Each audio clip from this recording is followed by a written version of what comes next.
military establishment that the country is looking at. Still, there are some apprehensions, but this is what it is.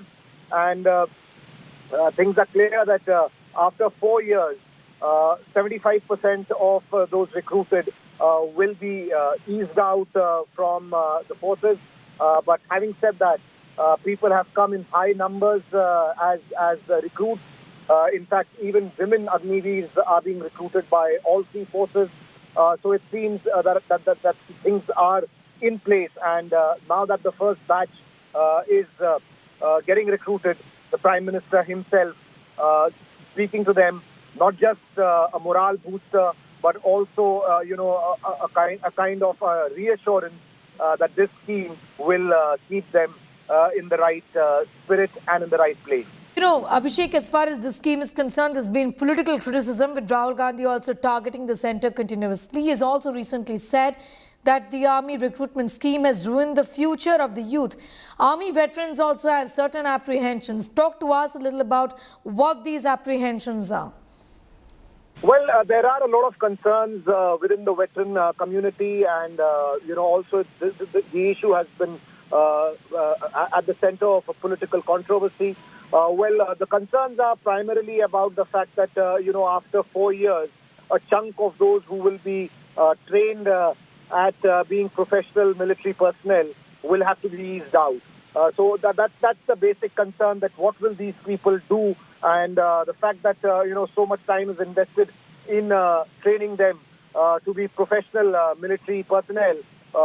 What's the need to ease them out, and why should they be shown the door after 4 years, and will it lead to an unprofessional force? But on the other side, the counter argument is that the forces need a lean and mean military, and another aspect is that the defense budget, a chunk of it is for pensions of retired personnel. So by ensuring that many of them are actually eased out after 4 years, that will also come down. As far as the first batch is concerned, give us a sense of how many people are there in the first batch, and what will be the recruitment essentially be like, Abhishek? Well, all three forces have been carrying out their recruitment. This is the first batch of the army that will be joining the force. And as I said, that people have come out in high numbers. So those concerns that were being raised, that people will actually shy away from joining the military under the Agnipath scheme, that has been proven wrong. And now after training, the first batch will be part of various duties. They'll be joining various arms of the forces, just like regular soldiers. I want to understand from you, Abhishek, how does this really work in terms of how they are trained? How different is the training period for Agniveers from the regular recruitments essentially within the forces? Well, the training essentially is not very different from what was happening. It's just the manner and the procedure of what happens after 4 years. Earlier, if you were recruited once, you stayed for life. In fact, it was after 16 years. If you did not make the cut for the next rank, would you retire? So if a youngster would make it at the age of 18, 19 or 20, he was definitely serving for the next 15, 16 years. That's not going to be the case now. 75% of these will be eased out, and only the top 25% who will stay will need to make the cut. So there are various parameters that have been decided on how they will be judged. And what the top 25% are going to be. If they tick all those boxes, then they stay back. The rest obviously will have to leave the force. And then there are various incentives that have been also given to those who will be leaving. I want to talk to you about those incentives in a few moments from now. Abhishek, be with us. Majid Memon is also with us. Thank you for your time. Your take on what this scheme essentially is. The opposition has been extremely critical. And however, the Agniveer scheme is getting rolled out. The first batch is now interacting with the Prime Minister. Mr. Memon.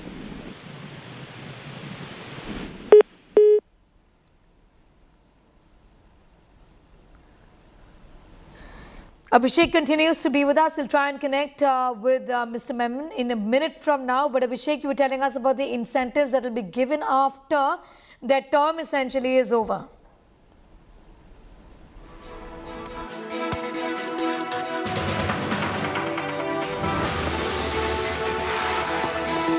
China का सैनिक जो है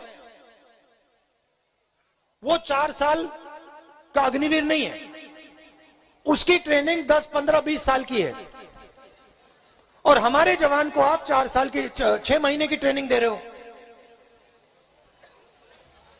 जब लड़ाई होगी उस side 10, 15 साल की ट्रेनिंग और इस साइड 6 महीने की ट्रेनिंग, कैसी देशभक्ति है ये? इसका नतीजा आप सब समझ जाओ। तो जो भावना है हमारे युवाओं के दिल में, जो भावना है देशभक्ति की भावना है, उसका मजाक उड़ा रहे हैं, उसका अपमान कर रहे हैं और नाम अग्निवीर दे दिया। All right, Majid Memon is with us. Sir, I was asking you that in spite of all the criticism, the scheme essentially is being rolled out with the Prime Minister today interacting with the first batch. What's your take?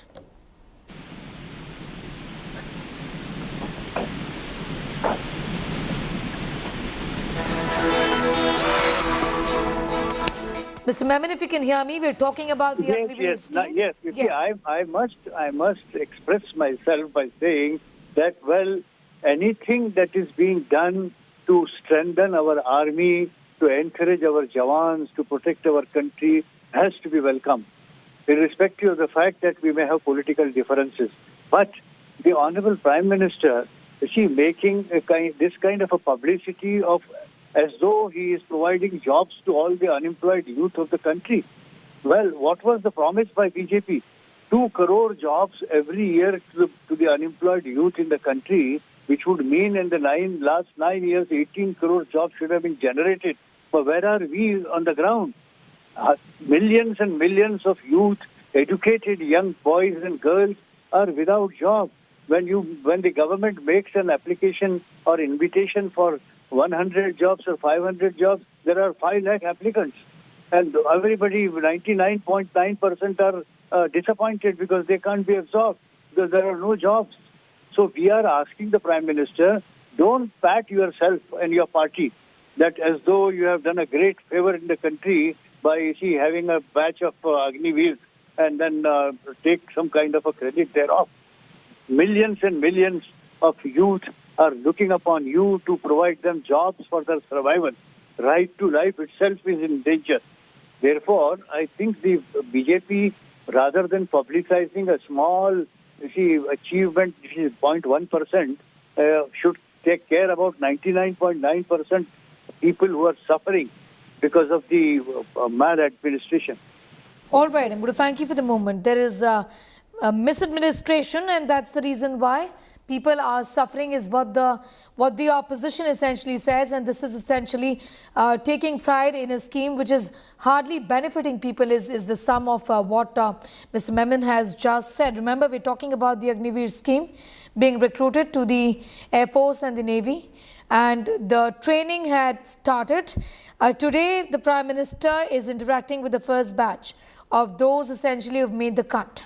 This comes at a time when the opposition has been questioning the scheme, with Rahul Gandhi also talking about it, saying that this has actually ruined the future of the youth, in spite of the fact that certain incentives have been offered after protests essentially also broke out in different parts of the country, with many people criticizing the scheme.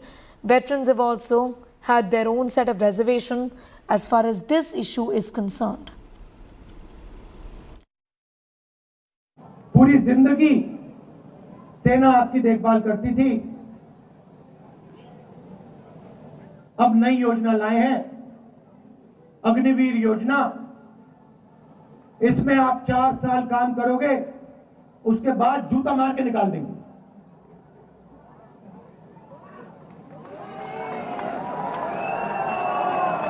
और फिर तुम्हें जो करना है कर लो, रोजगार मिले ना मिले मर जाओ, हमें कोई फर्क नहीं पड़ता। आपको 4 साल मिलेंगे, 4 साल के बाद आपको 1 मिनट नहीं मिलने वाला। Abhishek continues to be with us. Abhishek, you were telling us about the incentives being offered after that term is over. That's right, Sneha. There is an amount that will be paid, about 12 lakh after 4 years, that each of these Agniveers will have. These are those who do not make the cut. Other than that, there were advisories given to various state governments that they should be employing these Agniveers in various capacities within the forces. Also, the Central Armed Police Forces will look up to these, who are already trained men from the military. But it remains to be seen whether, those who actually leave after 4 years, what kind of employment opportunities come their way. This is still very early to talk about, because, we'll only know about this once the first batch actually completes 4 years, and 75% of these, as is part of the scheme, will be asked to leave the military. So it's only after 4 years will one get to get a real assessment of how these young men and women are faring in life. All right, I'm going to thank you, Abhishek, for getting us up to speed with all of those developments as far as the Agniveer scheme is concerned. Rahul Gautam, my colleague, is also with us as far as Agniveer outreach of the Prime Minister is concerned.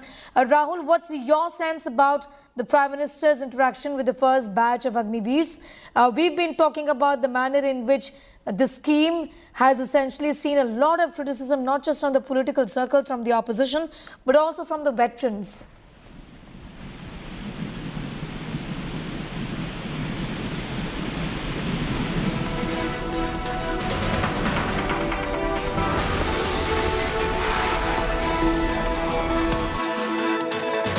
We are going to, in fact, continue to keep a very close eye on all of those developments as far as the controversial Agniveer scheme is concerned. We have some news just coming in. Let's go straight to that now.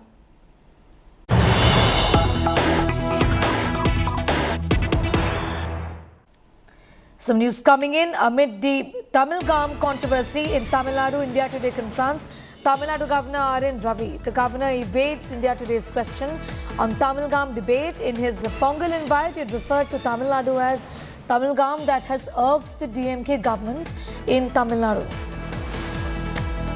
Remember, this is a controversy that has been brewing as far as the governor's comments on Tamil Nadu and the change of name is concerned. Meanwhile, the BJP and the AAP-LG say that the DMK has spoken about Tamilagam in the past. So what is it that they're opposing right now? And this is double speak on the part of the DMK is what the BJP and the AAP-LG are saying.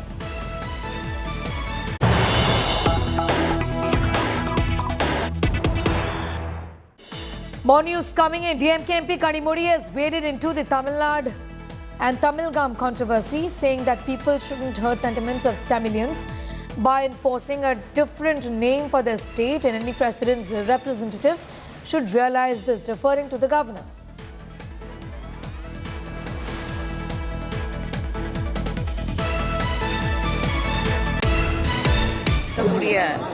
மக்கள் அத்தனை பேருக்கும் எல்லா மகிழ்ச்சியையும் கிடைக்க வேண்டும் என்று வாழ்த்துகிறேன். தமிழ்நாடு தமிழகம் என்ற ஒரு சர்ச்சையோடு இந்த எல்லாரும் இல்லங்கள் முன்பாகவும் தமிழ்நாடு என்ற ஒரு பெயரை எழுதப்படக்கூடிய ஒரு சூழல் அதே போன்று வெளிநாடு கலைஞர் நினைவிடத்திலும் தமிழ்நாடு என்ற ஒரு பெயர் பட இல்லைங்க, தமிழகம் தமிழ்நாடு இரண்டும் சொல்லிக் கொண்டிருந்தவர்கள் தான் நாம். ஒன்றை சொல்லக்கூடாது அப்படின்னு ஒருத்தங்க சொல்லும் பொழுது நம்முடைய நிலைப்பாடு என்ன?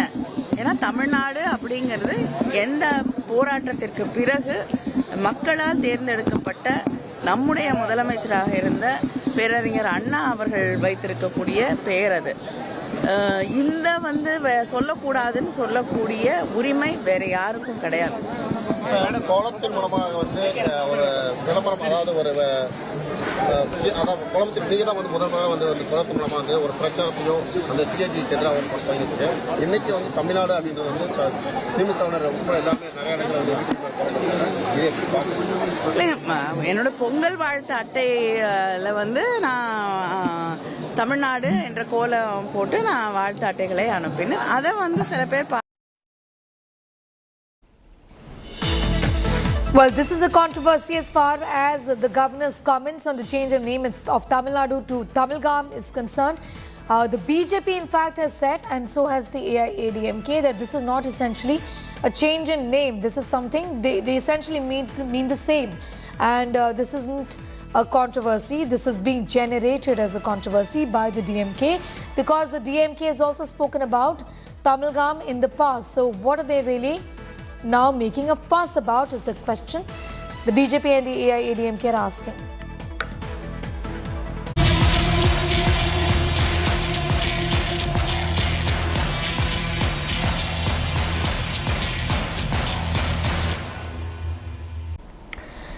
Jallikattu, the ancient bull taming sport, has entered its second day of competition. The annual Jallikattu competition is being held today at Palamedu area of Tamil Nadu's Madurai.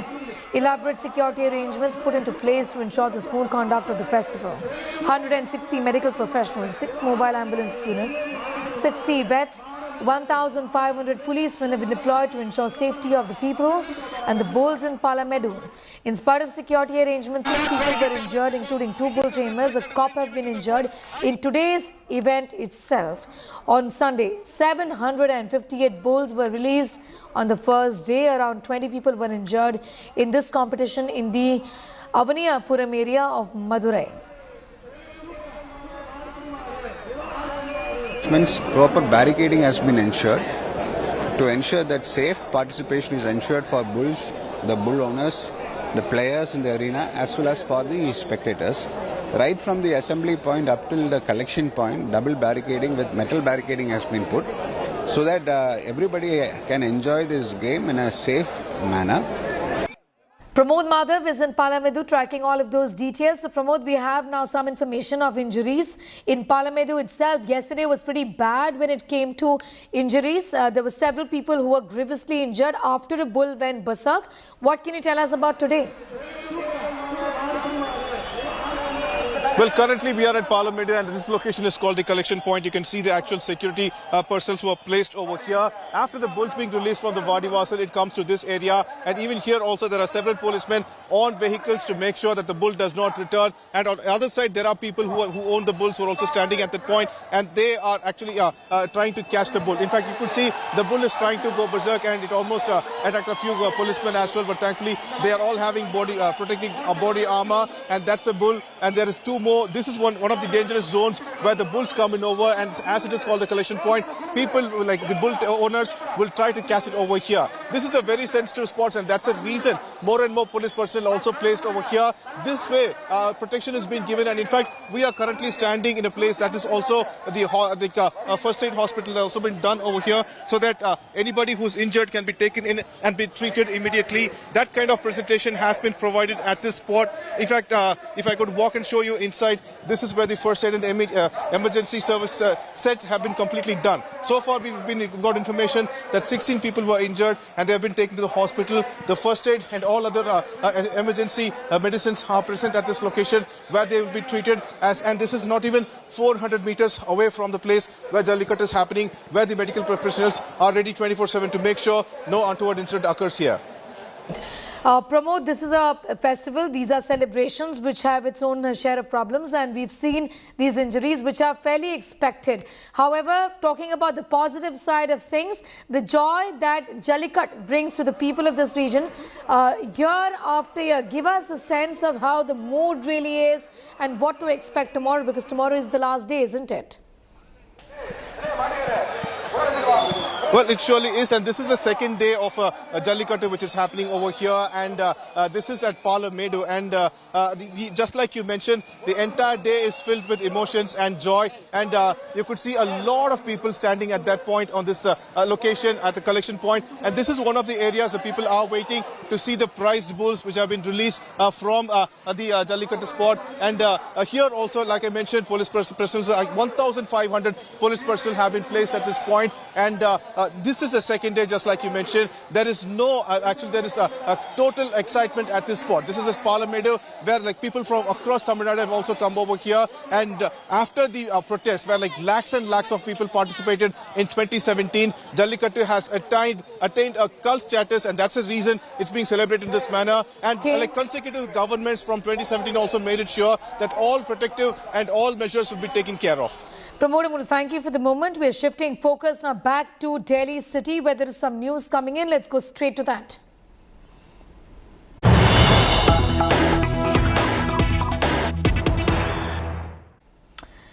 Ruckus being witnessed inside the Delhi Assembly. Protests outside the Delhi Assembly. The BJP MLAs have arrived in Assembly wearing oxygen cylinders and oxygen masks. The opposition alleges that the government's promises to buy DTC buses have completely failed. Air quality in Delhi is extremely bad, which has made life difficult for common Delhiites.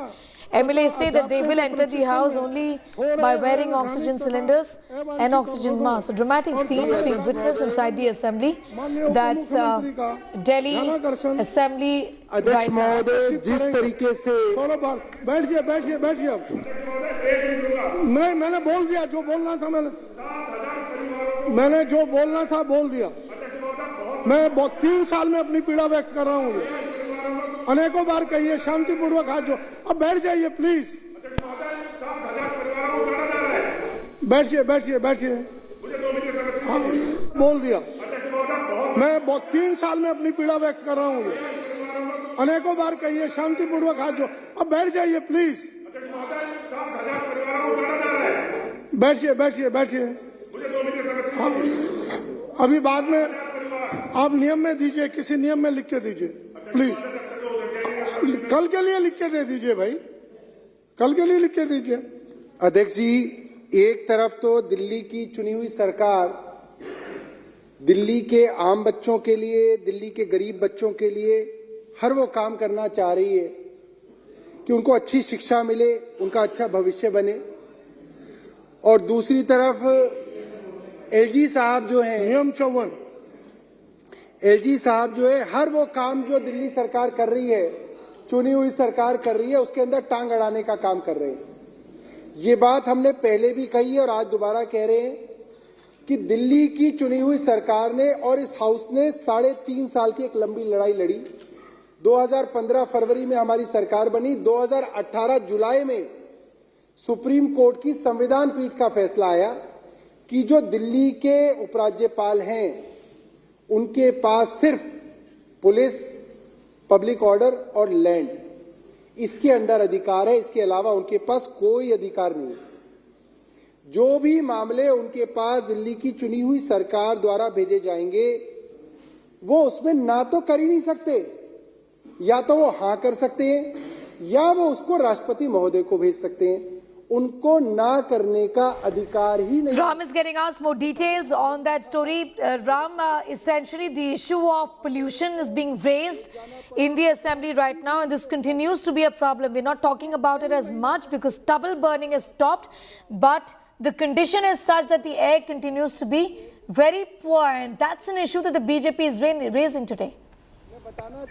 Well, rightly said, Sneha, and it was expecting that from today onwards, till 3 days, the Delhi BJP will storm the session by asking questions on the pollution issue, on the alleged DTC scam and other scam related with the Jal board. And that is why, for the symbolic representation of their statements, the BJP leaders entered in the assembly with their masks and with other to show their anguish, to show their representation over all this issue. And that is why they said that they asked questions related to the Delhi, especially on the issue of pollution, on the issue of deteriorating AQI nowadays. But due to some other reason, now the weather conditions are still improving. That is why the CAPM also revoked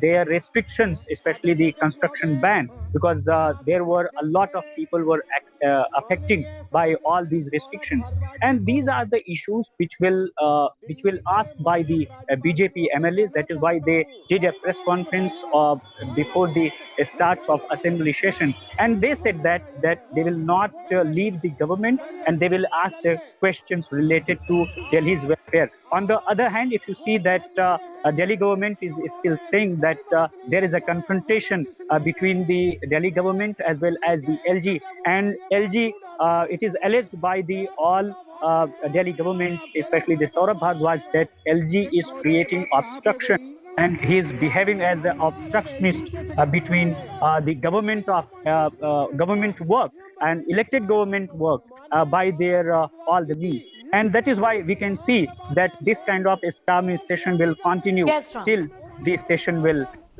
be happen. All right, Guru. Thank you for the moment for getting us up to speed with that. So BJP, they're raising the issue of air pollution, saying that the Delhi government has not done enough to curb pollution in Delhi city.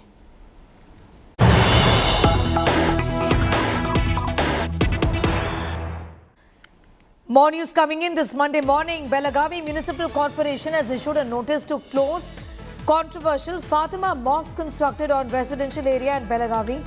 The notice was issued after pro-Hindu organizations threatened to barge into the mosque.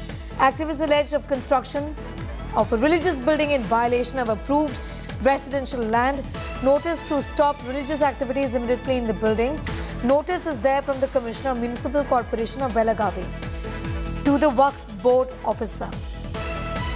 Sagai Raj is in Bengaluru getting us the very latest. What exactly are the violations? Are they correct as is being spoken about and as is being given out to the Waqf Board? What then really is the way forward, Sagai? The Municipal Corporation of Belagavi have examined the documents which has been produced by the building owners, where they have taken permission to construct residential apartments, and the building also seemed to be like residential apartment which has been converted into mosque in the later stage.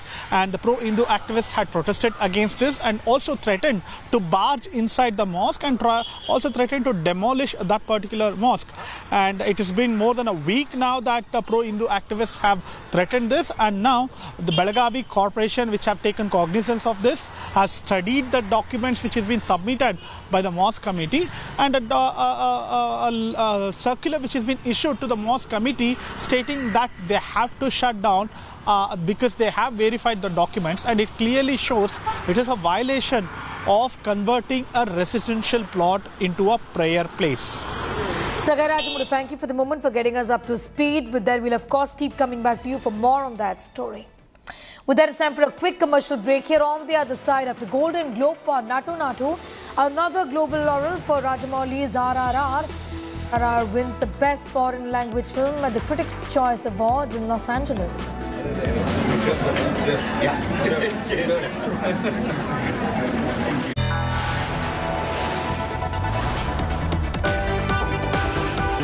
You are watching India Today.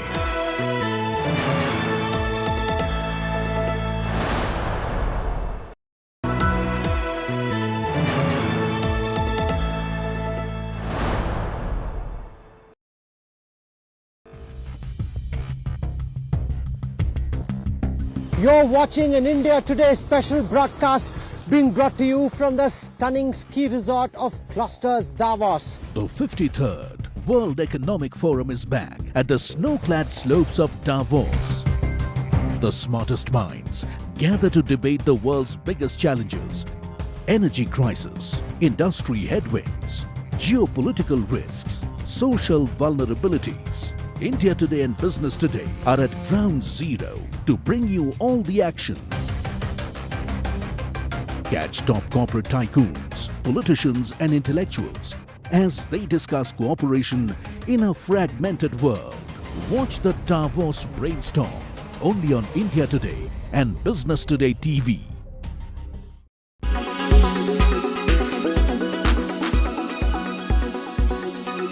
Virat Virat Kohli? Is he closing in on the Virat Kohli that we got so used to seeing a few years ago? A Virat Kohli that could win matches single-handedly, a Virat Kohli that would get 100 every third or fourth match. Is this Virat Kohli the same Virat Kohli we're seeing that we saw a few years ago? Well, why not, Nikhil? In fact, majority of this phase where Virat didn't get a single 100 since the start of 2020, he didn't play too many ODIs. He took, during all that time, he took breaks. India didn't play too many ODIs also because for reasons very obvious, because India had to play 2 T20 World Cups back to back. So Virat did. So I think ODI cricket is one format that suits Virat Kohli a lot. And the 100 that he got against Afghanistan, it had monkey off his back. And thereafter, although tougher tests await Virat Kohli because you have Australia, the team that will be coming here in India for that Border Gavaskar Trophy, where India will play 4 tests against them. Then you have the ODI World Cup. Now remember, the ODI World Cup is to be played here in India, and who better than Virat would be aware of the conditions here, because he's got 21 hundreds at home, most that any player has scored at home. And it is all about confidence. The moment you are not getting those runs, you're not getting those hundreds, at times you feel that am I really that bad? And suddenly you see that same old Virat Kohli back to what he did a couple of years ago, scoring hundreds. 300s in a matter of 4 games is something that we can associate only and only from Virat Kohli, that he used to do, in 2018 he has done that, in 2016 he has done that, in 2013 he has done that, or 2014. So, start of the year and ODI World Cup, I think it augurs really, really well for the Indian team with Virat in this kind of a form.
Who's just fresh from watching a GOAT on the football field. He watched Lionel Messi play. Are we then, Sunny Bhai, also watching the GOAT of ODI cricket in Virat Kohli?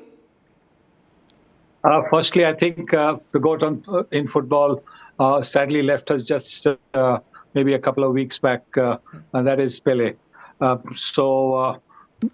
mean, that argument over there ends over there as to who's the GOAT, because that football was also played earlier on, not just in the last 15, 20 years. And similarly with cricket, I think cricket has been played for a long, long time. But basically, to see the kind of form that Kohli has come back in is absolutely fantastic for Indian cricket, because he's been the linchpin of Indian batting for such a long time. And now that he's striking the ball well, now that he's back to the hunger of scoring the big hundreds, that can only augur well for the matches ahead. India has a very, very important series against Australia. Yes, before that, there are 3 one-days and 3 T20s against New Zealand. But I think the series against Australia is of prime importance. India needs to win 3 out of the 4 to be able to qualify for the World Test Championship finals. And for that, I think Kohli being in the kind of form he is good news for India.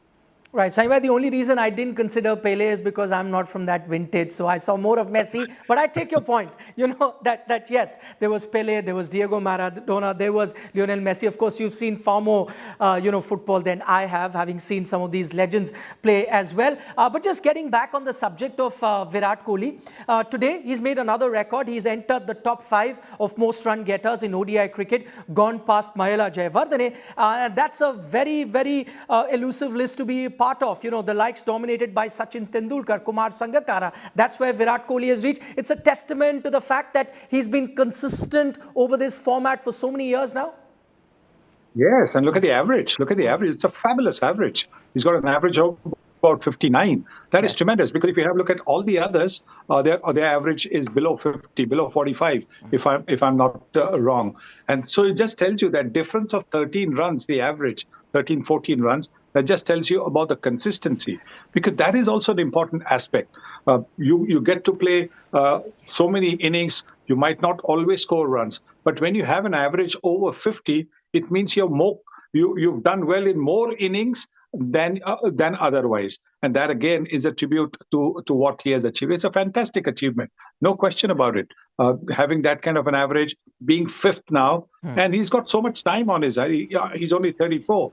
If his fitness and the hunger to play cricket remains, then clearly the sky is the limit.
Watching India Today.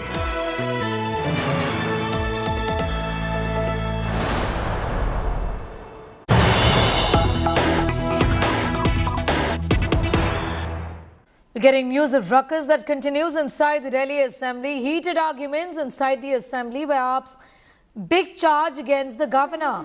After MCD ball, the ruckus in the Assembly right now. Let's go straight to the proceedings. मैं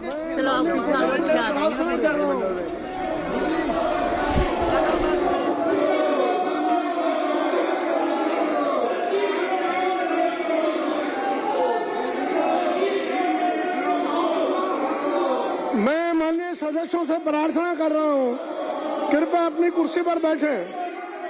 माननीय सदस्य अपनी कुर्सी पर बैठे, मैं प्रार्थना कर रहा हूं।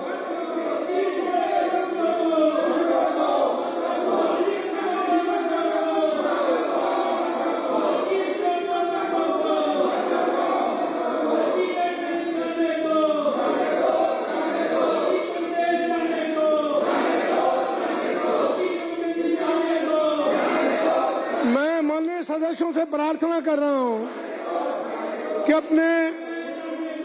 अपनी सीट पर बैठे। माननीय सदस्यगण, इस वक्त हम दिल्ली विधानसभा में मौजूद हैं। बीजेपी के ये तमाम विधायक हैं, अपने हाथों में ऑक्सीजन सिलेंडर लिए, चेहरे पर मास्क पहने हुए यहाँ पे तमाम विधायक पहुंचे हुए हैं। और विधायक जी, सभी लोग पहुंचे हुए हैं हाथों में ऑक्सीजन सिलेंडर लिए, और साफ हवा में जीना मुश्किल हो रहा है या पोल्यूशन है उस हवा में जीना मुश्किल हो रहा है, क्या संदेश देना चाह रहे हैं? ये दिल्ली दुनिया की सबसे पॉल्यूटेड कैपिटल है। केजरीवाल जी इस निमित्त कोई भी कदम नहीं उठा रहे। उनको एहसास दिलाने आए हैं कि दिल्ली के लोग सांस ले के जहरीली सांसों के कारण मर रहे हैं और उस पर उनका कोई ध्यान नहीं है। Kunal is with us with the very latest. The drama inside the Assembly continues also outside. where the BJP is raising the all-important issue of pollution that has not been dealt with effectively, in spite of the fact that stubble burning isn't what is contributing to the air pollution now. Delhi के माननीय उपराज्यपाल की ओर Yes, से there are definitely ruckus inside Delhi Assembly which is going on right now. Right now, Aam Aadmi Party members and MLAs are protesting against LG's working, and what they are alleging that Delhi government, the elected government, is not being allowed to work by the Lieutenant Governor, and he is providing roadblocks on every front. So while the BJP MLAs seen this oxygen mask, they were alleging that Delhi government has done nothing over the air pollution. Now Delhi's Aam Aadmi Party, which is the ruling party, they are alleging that they are not being allowed to work by the Delhi Lieutenant Governor. So it's just a 3-day winter session, and definitely the start is quite stormy, as you can see. And the other issue that has been constantly raised by the Aam Aadmi Party is the kind of disruption that they always face from the LG in Delhi, and that again is a war that continues. I'm going to talk to you about that. Harish Khurana of the BJP is with us. Harish Khurana, for once, we are reporting on the kind of issues the BJP is rightfully raising inside the assembly, talking about the pollution levels. What exactly is the grouse as far as acquisition of more new DTC buses is concerned? See, Aam Aadmi Party government don't believe in democracy. We want to raise the issue of pollution. Today, unfortunately, Delhi has become one of the most polluted cities in the whole world today. And unfortunately, Aam Aadmi Party government led by Arvind Kejriwal has done nothing for pollution. What have you done for a long term? Where is the buses? Where is the public transport? Public transport has gone in Delhi haywire. I mean, it's on the verge of collapsing it. What population of 2 crores? We have only 3,000 odd buses of DTC in Delhi. How many buses you have purchased? Central government has provided you 300 electrical buses. Apart from that, what have you done? We want to raise this issue in the Vidhan Sabha. But unfortunately, as usual, Arvind Kejriwal government is creating a ruckus in the Vidhan Sabha, and they are not letting the debate and the discussion should happen in the House. This is the democracy what we're talking about. This is democracy which we're living in. I don't know. On one hand, Arvind Kejriwal says we are a democratic people, but they are not letting the House to let it happen. We have seen in NCB, we have seen in Vidhan Sabha today. What is happening? I want to ask you, Mr. Khurana, this is an issue that you're raising because right now, viewers, the AQI in Delhi city is hovering around the 313 mark, which is in the very poor category. The problem of air pollution has not been solved. What is the Delhi government going to say and do? We want to hear from them, certainly. But there is an allegation, Mr. Khurana, from the Delhi government, from the AAP, that the governor just does not let them work. This is an allegation that has been made not once, but on several occasions. How do you respond? Every time Delhi government is passing on bucks to others. What have you done for Delhi? Please tell the country, please tell the Delhi how many buses you have purchased for DTCs in the last 8 years. Nothing. What have you done? What is your long-term plan? What is your short-term plan? What is your mid-term plan of getting the pollution in Delhi? You have installed one smog tower, spending crores of rupees on that. Unfortunately, it's not working. And for 2 crore rupees spending on the maintenance per month, these are RTA which we have got it. I mean, problem is you are doing nothing and you are blaming the Lieutenant Governor not letting it happen. Okay. I mean, I'm going to bring in Alka Lamba also. Alka Lamba, are you echoing the sentiments of the BJP here that the Delhi government has serious answering to do when it comes to pollution? But the AAP says they're not even letting us work. The governor just does not let us work. नहीं, मुझे बताइए, मैं इस समय पंजाब में हूँ भारत जोड़ो यात्रा में। जी जी। दिल्ली की हवाएं जहरीली है, पर पंजाब में मुझे पराली जलते हुए कहीं नहीं दिख रही। अब क्या कारण है केजरीवाल जी? पहले आप पंजाब को कहते थे, है ना, पराली और जो है हवाएं जहरीली पंजाब वजह है। पंजाब में पराली नहीं, लेकिन दिल्ली की हवाएं जहरीली है। 8 साल से आप सत्ता में। चलिए छोड़िए, भाजपा क्या कह रही है, आम आदमी पार्टी क्या कह रही है। दिल्ली के लोगों को सुन कौन रहा है?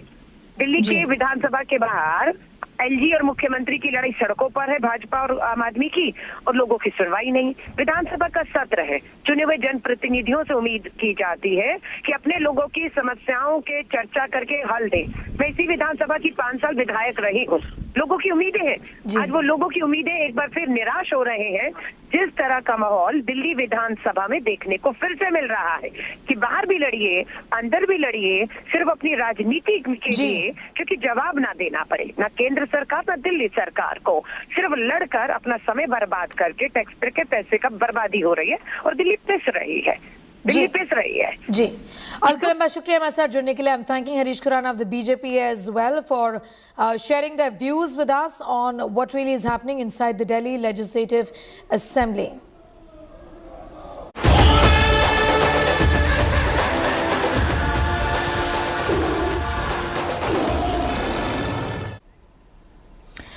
Rajamouli's RRR roaring across the globe. Director SS Rajamouli's RRR is creating history with every passing day.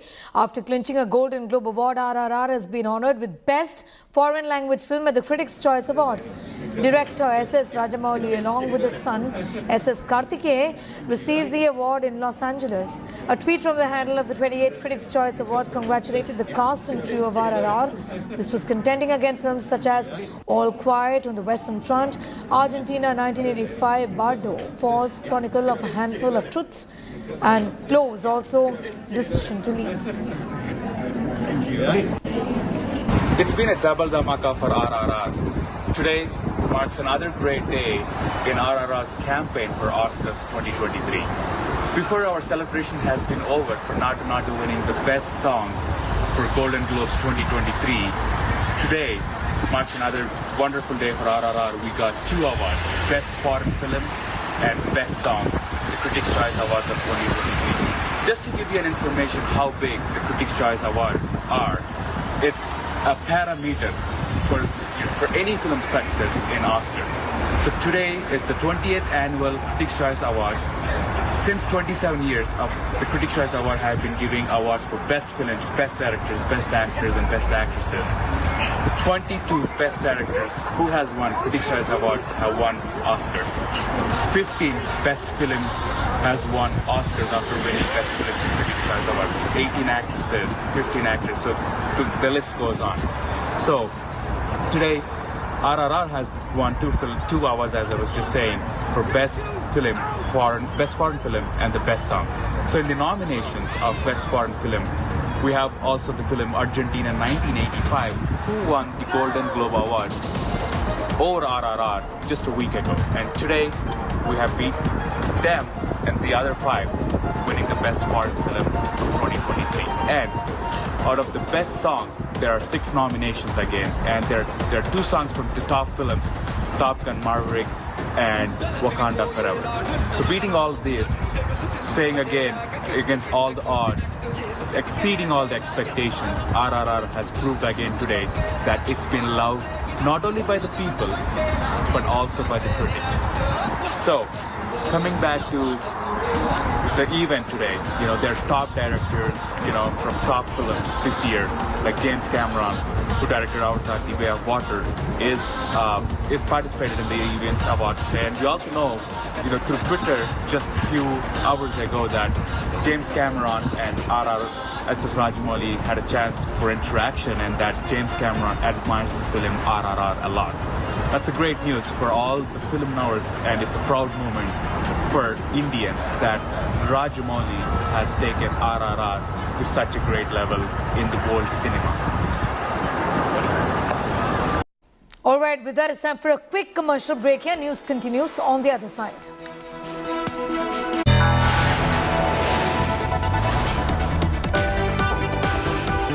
You are watching India Today.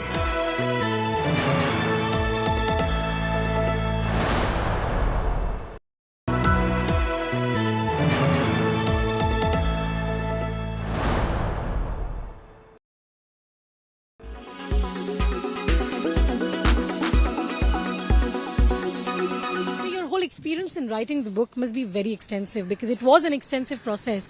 What was your experience while you were writing and researching about this book? Right. Thank you so much. We started our vaccination on 16th of January 2021, so we are now nearing 2 years of that process. This book essentially covers the vaccine journey of India. It talks about not just the vaccination, the administration process, but also how the vaccines were researched, developed, what roles different parties played, like the government or the industry. We also spoke about the bottlenecks which we overcame. How did we use the technology, like COVID, for example? How did we have the communication strategy? So this book covers the whole gamut, and it was a great experience writing this because it's a story of our national achievement.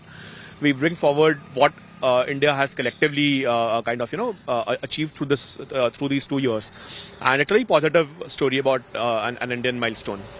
When this entire process was happening, we really saw a lot of internal criticism. COVID was not working for a day. There was criticism. There were criticism about decisions being taken. What does your book detail about how the decisions were being taken when such criticism was probably the driving factor in that backdrop? Right. The criticism were easy to have because it's such a complex process, and there was no playbook to handle this crisis. The decisions had to be made with limited information and also evolving situation, because the virus itself was mutating. They were, of course, like when PM Modi spoke about this crisis, he always spoke about lives and saving lives and livelihoods. So you had to take a call where you cannot shut down everything infinitely, and also you have to also save lives at the same time. So how do you balance the two objectives? And hence, while what looked very difficult in short term, like how do we handle the crisis, how do we make the vaccines, the fact is 2 years, if you look back in the hindsight, we actually did a pretty good job in terms of all aspects of the response, be it the health aspect, be it the financial management aspect, be it saving the economy. So again, the book really spoke to people who were involved in these decisions, and we bring that perspective as to how those decisions were made.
are watching India Today.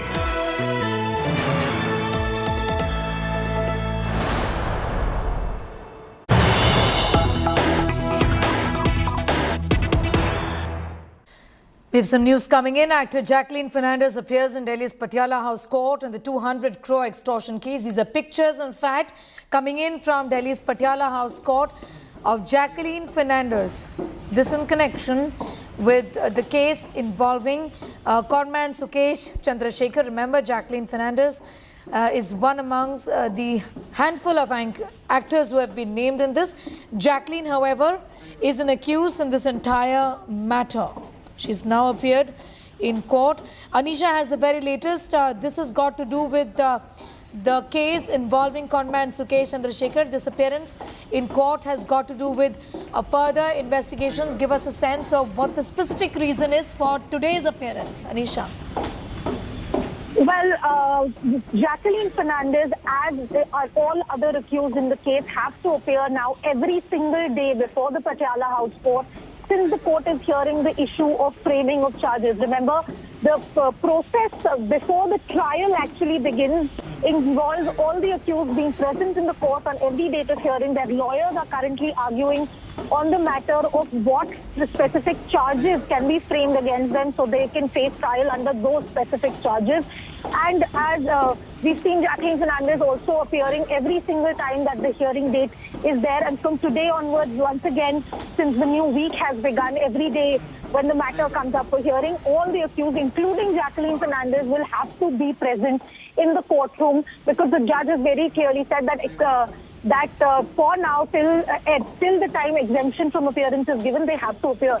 Currently, what we know is that the lawyer for co-accused Pinky Virani, who's in fact faces charges of being part of not just the money laundering trail, but also being part of the extortion and the fraud racket run by Sukesh Chandrasekhar. Her lawyers are currently arguing on the issue of what charges can be framed against her.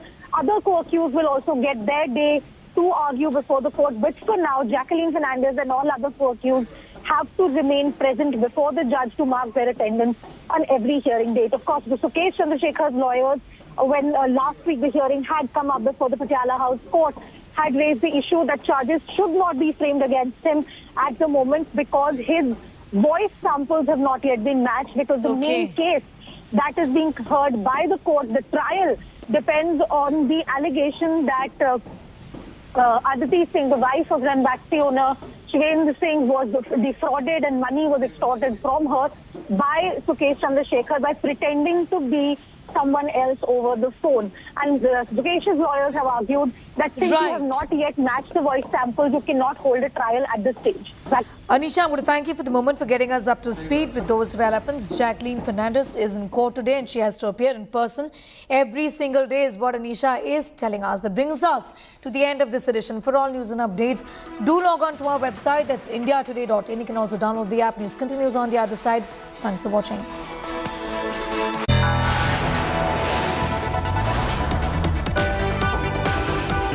You are watching India Today.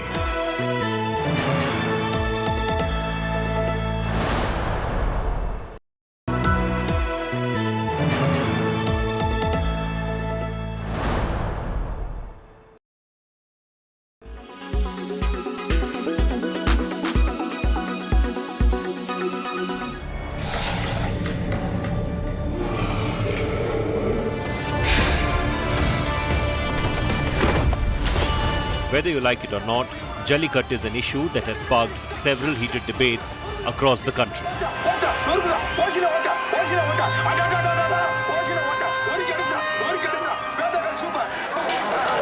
Be it Murattukalai or Veerumandi,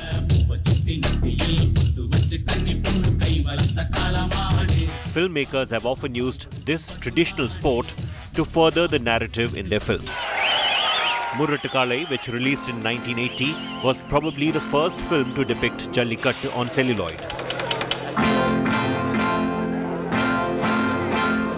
The film told the story of two landlords, Kalyan and Jaishankar, whose enmity grows after the engagement of Jaishankar's sister with Kalyan.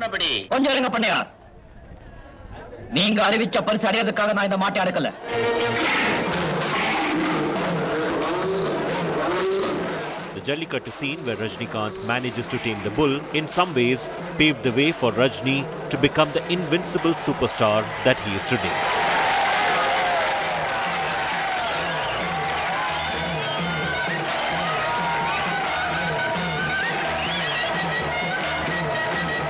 Cheran Pandian, directed by K.S. Ravi Kumar, became a highly successful venture at the box office.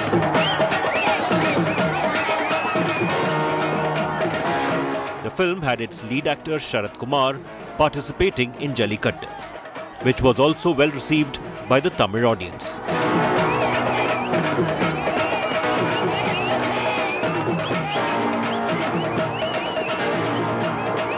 The film also touched upon rampant issues like casteism.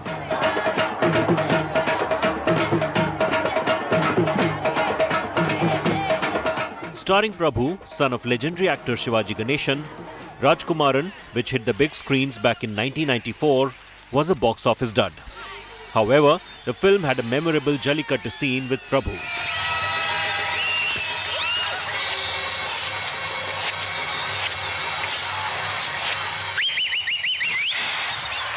Rajkumaran also marked Prabhu's 100th film.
Sorry.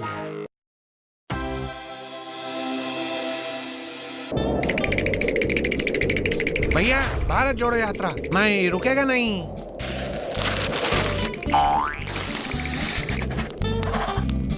Kanpur सर्दी में 40 मरे, पूरे भारत में शीतलहर, सर्दी से कांपा भारत। राहुल गांधी की T shirt पर कराएंगे रिसर्च। उप मुख्यमंत्री उत्तर प्रदेश राहुल को हाफ टी शर्ट में क्यों नहीं लगती ठंड, शोध का विषय। बेवजह लोग कर रहे हैं दिमाग अपना खर्च। मेरी टी शर्ट में है कितना दम, हो रहा है सर्च। कौन समझाए भैया, ये टी शर्ट नहीं, ये है सत्य का कवच। जो ना समझे भैया इस बात को, वो करता रहे रिसर्च। हाँ भैया, जो बोला वो है बिल्कुल सच। ये टी शर्ट पॉलिटिक्स भी ना हो गई है टू मच। कदम कदम बढ़ाए जा, टी शर्ट के गुण गाए जा। ये सर्दी भी क्या चीज है, टी शर्ट पहन भगाए जा। कदम कदम बढ़ाए जा, टी शर्ट के गुण गाए जा। ये सर्दी भी क्या चीज है, टी शर्ट पहन भगाए जा।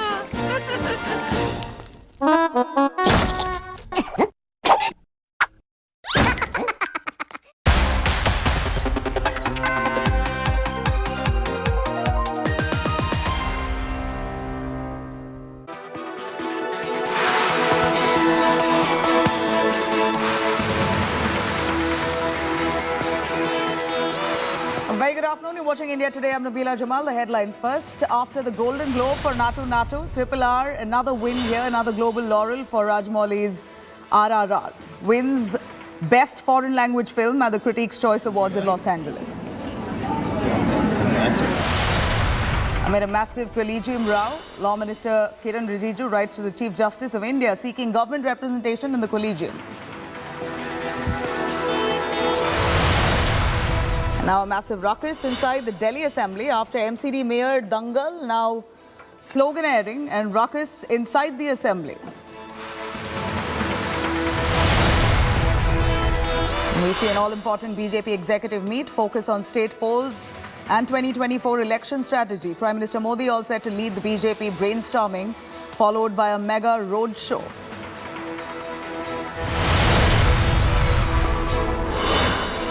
And mid-air tragedy strikes Nepal. Yeti Airlines flight crashes with 72 on board. 5 Indians lose their lives in this crash.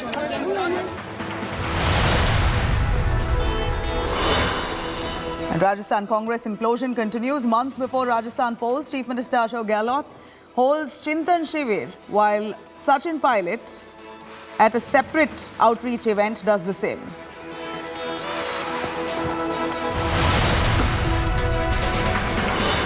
Now, as economic crisis deepens in Pakistan, Prime Minister Shehbaz Sharif says that it is embarrassing to ask for more money as loan from countries at this point of need. दिल के अंदर तो आप समझते होंगे ये पैसे मांगने आ गए हैं, तो मैंने कहा कि ये पाकिस्तान एक मिसाल इसकी ये है कि एक हाथ में हमारे एक न्यूक्लियर ताकत है और दूसरे हाथ में कशकोल। ये आग और पानी का ये कब तक ये मिलाप हो नहीं सकता, कब तक चलेगा?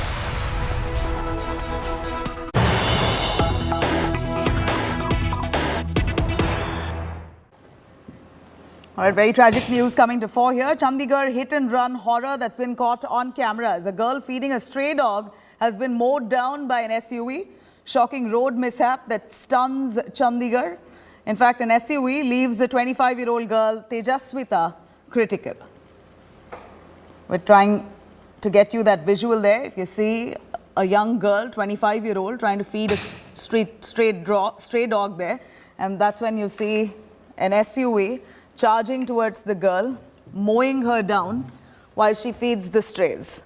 This comes to light here right after a similar incident took place in Delhi as well, where a girl was mowed down for feeding strays. This is a CCTV camera that we've accessed, showing very clearly how this girl, a 25-year-old, who got together with her mother, stepped out to feed the strays. And just while she was doing that, at about 11:39 p.m., she was run over by a speeding Thar vehicle. Now, it's seen in the CCTV footage here that Tejaswita was feeding stray dogs on the footpath, and at the same time, a Thar coming from the wrong side from Phase 2 Mohali hit him. The tire went up. We see this girl now is in critical condition. I'm going to quickly cut across to our correspondent, Lalit Sharma, live from Chandigarh. Lalit, what exactly happened here? Was it a deliberate attempt to attack the girl feeding the strays, or this was a miss on the part of the driver? Nabila, the incident is being reported of Saturday night around 11:39 when a SUV car coming from the wrong side on Phase 2 Mohali mowed down a girl, a 25-year-old named Jacqueline Fernandez, while she was feeding the stray dogs there in the furniture market in Chandigarh. Right now, what we are getting from the police information is that the car was coming from the wrong side, and the car just mowed down the girl, 25-year-old girl. Right now, she is being admitted in sector 60 hospital in Chandigarh, and she had stitches on both sides of the head.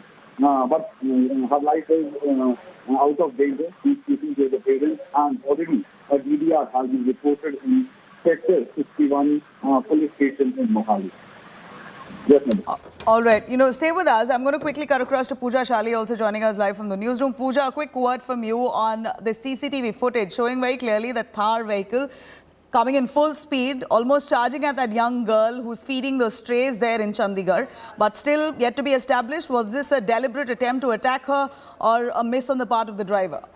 So here are some of the details, and for our viewers, what the visual exactly is. Look closely. This is that young woman, and she is feeding some of the stray dogs late at night. We are being told this is Saturday night, about 11:45, which means close to midnight. She's feeding right in the corner of the road, and this fast vehicle comes in. The vehicle is Thar, and it hits the woman here, crying in pain, and then the vehicle leaves. What is interesting to note is that more than towards the main part of the street, the vehicle is more toward the left, where she's standing in the corner feeding. We see the dogs run away. We see the woman who's there crying in pain. According to information coming in, she's 25-year-old.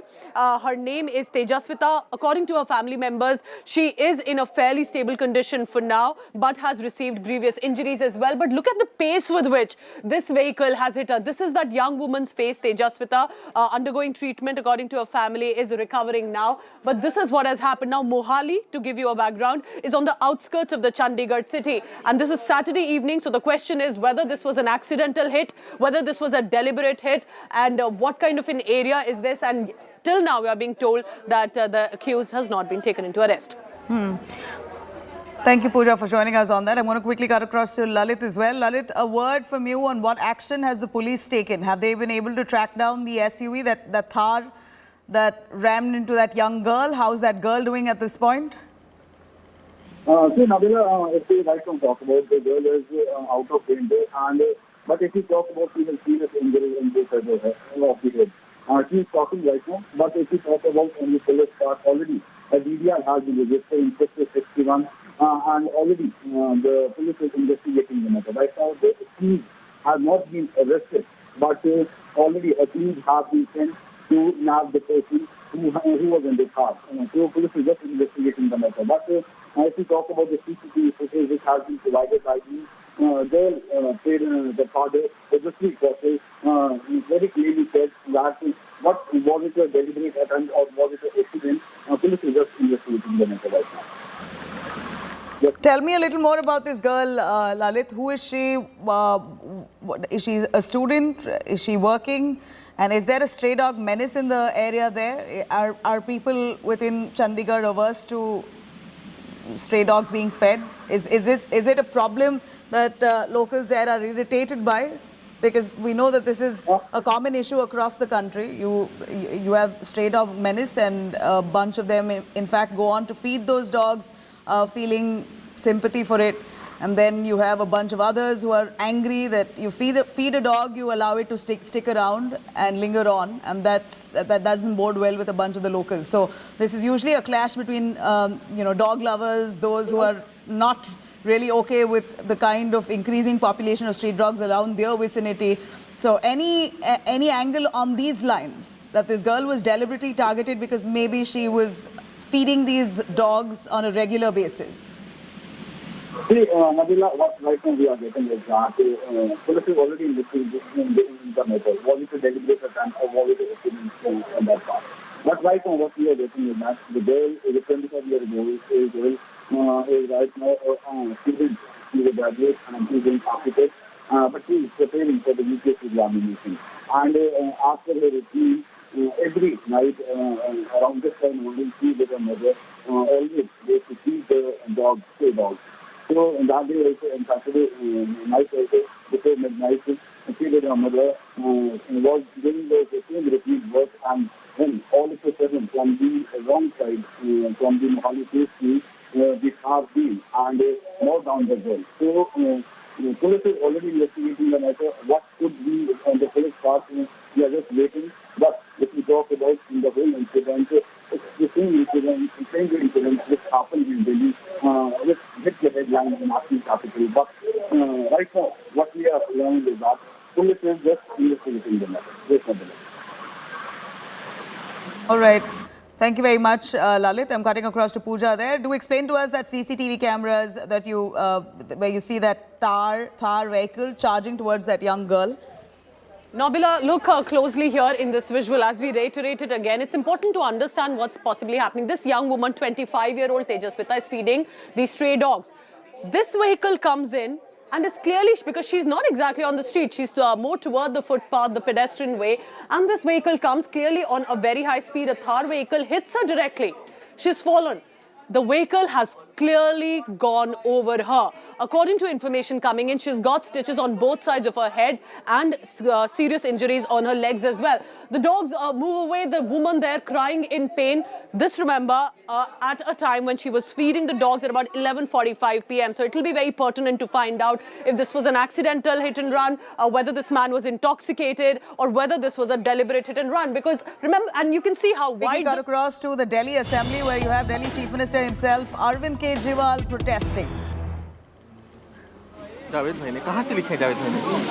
अरे यहाँ sir ये CM भी क्या कहते हैं poster लेकर आ गए हैं, विरोध कर रहे हैं। ये लोग मार्च करेंगे यहाँ से एलजी हाउस तक। हाँ सर, वो भी तो है, लाइव व्यू चाहिए होगा अगर मार्च करेंगे तो। हाँ सर, आप जब तक विधानसभा में तब तक कर रहे हैं। मैं कॉल करता हूँ। हाँ हेलो। जितने भी बच्चे हैं उन सब बच्चों को मैं अपना बच्चा मानता हूँ। जितने भी दिल्ली के लोगों के बच्चे हैं, गरीबों के बच्चे हैं, अमीरों के बच्चे हैं, मिडिल क्लास के बच्चे हैं, उन सबको मैं अपना बच्चा मानता हूँ।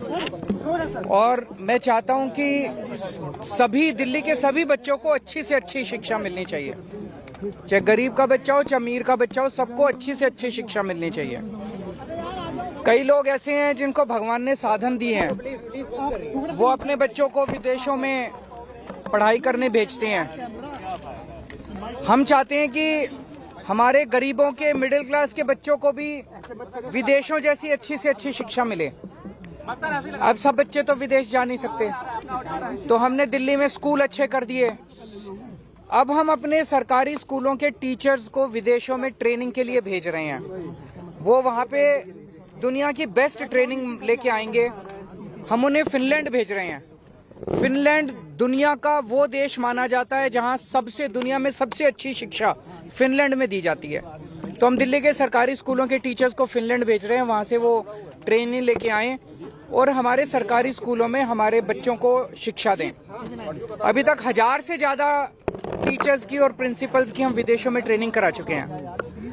अब लगभग 30 के करीब ऐसे टीचर्स या प्रिंसिपल्स को फिनलैंड भेजना था हमें। एलजी साहब ने ऑर्डर कर दिया कि ये फिनलैंड नहीं जाएंगे और देखो अगर इनको इंडिया में ही कहीं ट्रेनिंग करा दो।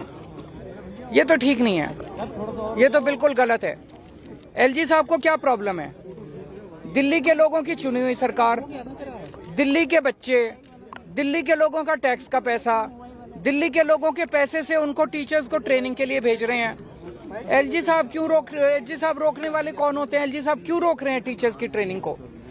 मुझे बहुत ज्यादा दुख हुआ इस बात से कि एलजी साहब दिल्ली के लोगों की बच्चों को अच्छी शिक्षा नहीं दिलवाना चाहते।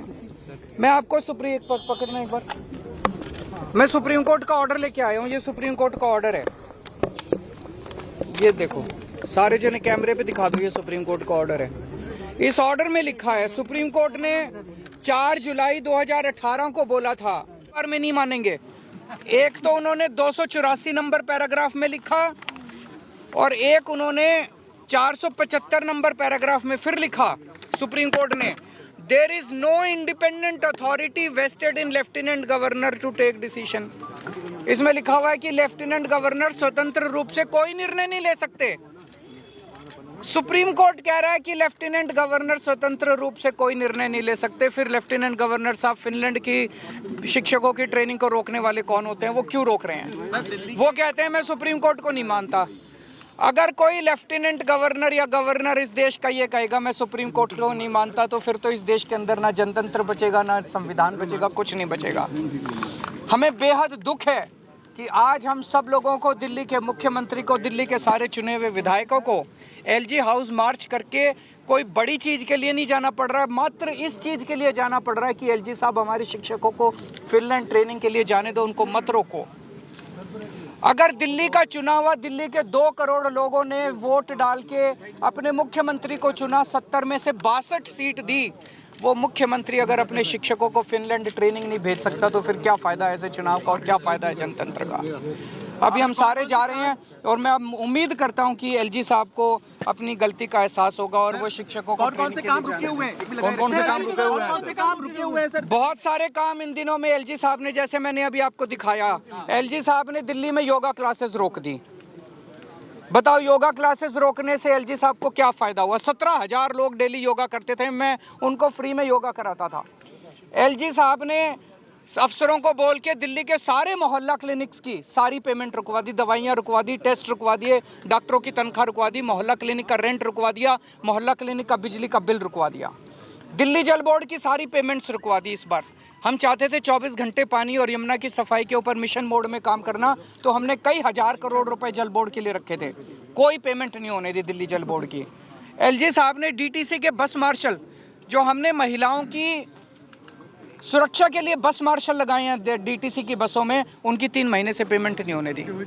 पता नहीं कितने सारे काम एलजी साहब ने रोक दिए। तो ये सुप्रीम कोर्ट के ऑर्डर की कोई वैल्यू ही नहीं है। सुप्रीम कोर्ट कह रहा है एलजी साहब कोई एक्शन नहीं ले सकते, कोई स्वतंत्र रूप से निर्णय नहीं ले सकते, तो फिर एलजी साहब ये सारे काम कैसे रुकवा सकते हैं? केंद्र सरकार से क्या मांगे आपके हस्तक्षेप? अभी एलजी साहब के पास जा रहे हैं और मैं उम्मीद करता हूं कि एलजी साहब सुप्रीम कोर्ट, मेरी अपील एलजी साहब से एक ही अपील है, संविधान को माने, सुप्रीम कोर्ट के ऑर्डर को माने। जब मैं परसों मिला, कहते हैं ये सुप्रीम कोर्ट की राय है, मैं एलजी साहब से कहूँगा एक अच्छा एडवाइज़र रखें जो संविधान समझता हो, और जो कॉन्स्टिट्यूशन और सुप्रीम कोर्ट को समझता हो। एलजी सुप्रीम कोर्ट के ऑर्डर, सुप्रीम कोर्ट की राय नहीं होती है। सुप्रीम कोर्ट के ऑर्डर सबके ऊपर बाध्य होते हैं, बाइंडिंग होते हैं। सीधा यहीं से चल रहे हैं। आइए सर, बाइक दीजिए सर। Thank you sir. परसों आप मिले थे तो उन्होंने इसे राय बताया शिक्षकों को फिनलैंड जाने दो।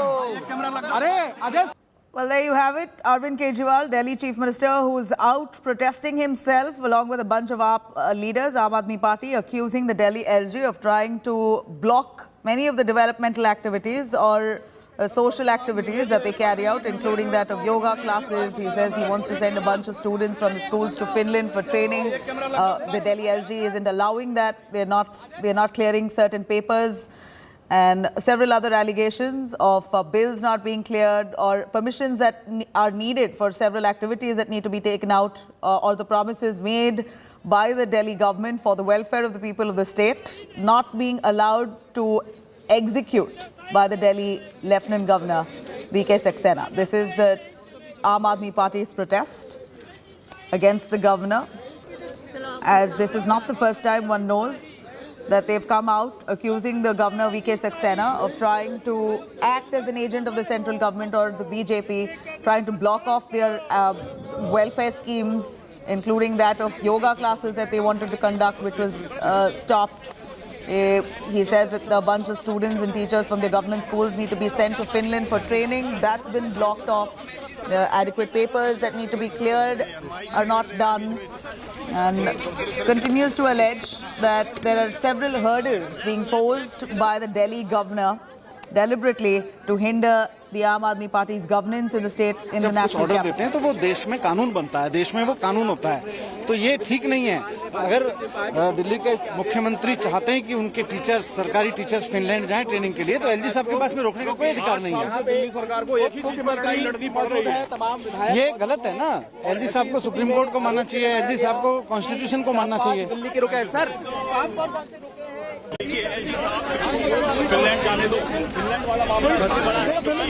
Alright, there you have it. A point being raised by the Aam Aadmi Party, including Manish Sisodia, Delhi deputy, coming out on the streets with placards, along with the Chief Minister himself, Arvind Kejriwal. This seems like quite a massive protest as they condemn the Delhi LG, accusing him of trying to stop some of the government school teachers to be sent to Finland for formal training.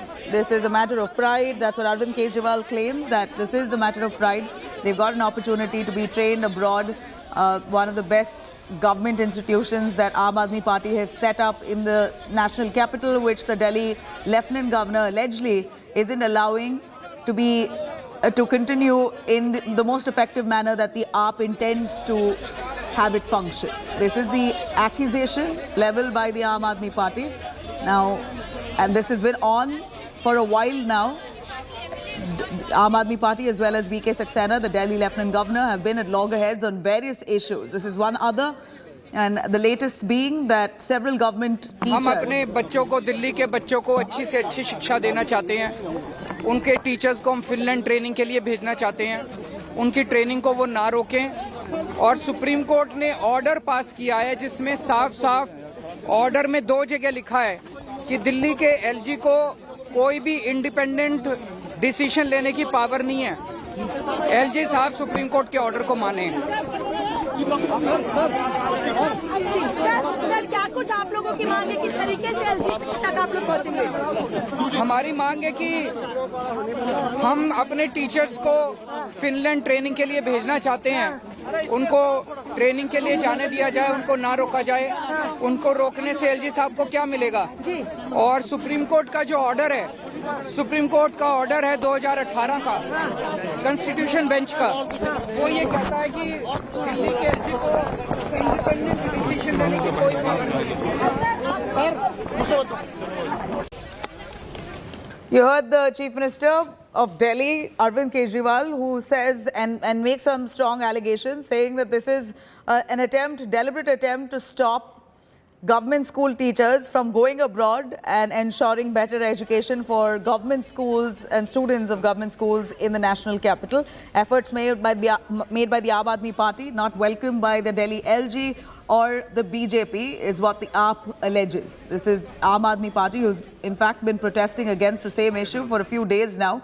They staged a protest even on Friday outside Delhi LG VK Saxena's residence over the same allegations, saying that VK Saxena is objecting to the city government's proposal of sending government teachers to Finland for formal training so that they have better education for government students in the national capital. Pankaj, our correspondent right there at the protest site, speaking to Kejriwal. Listen in.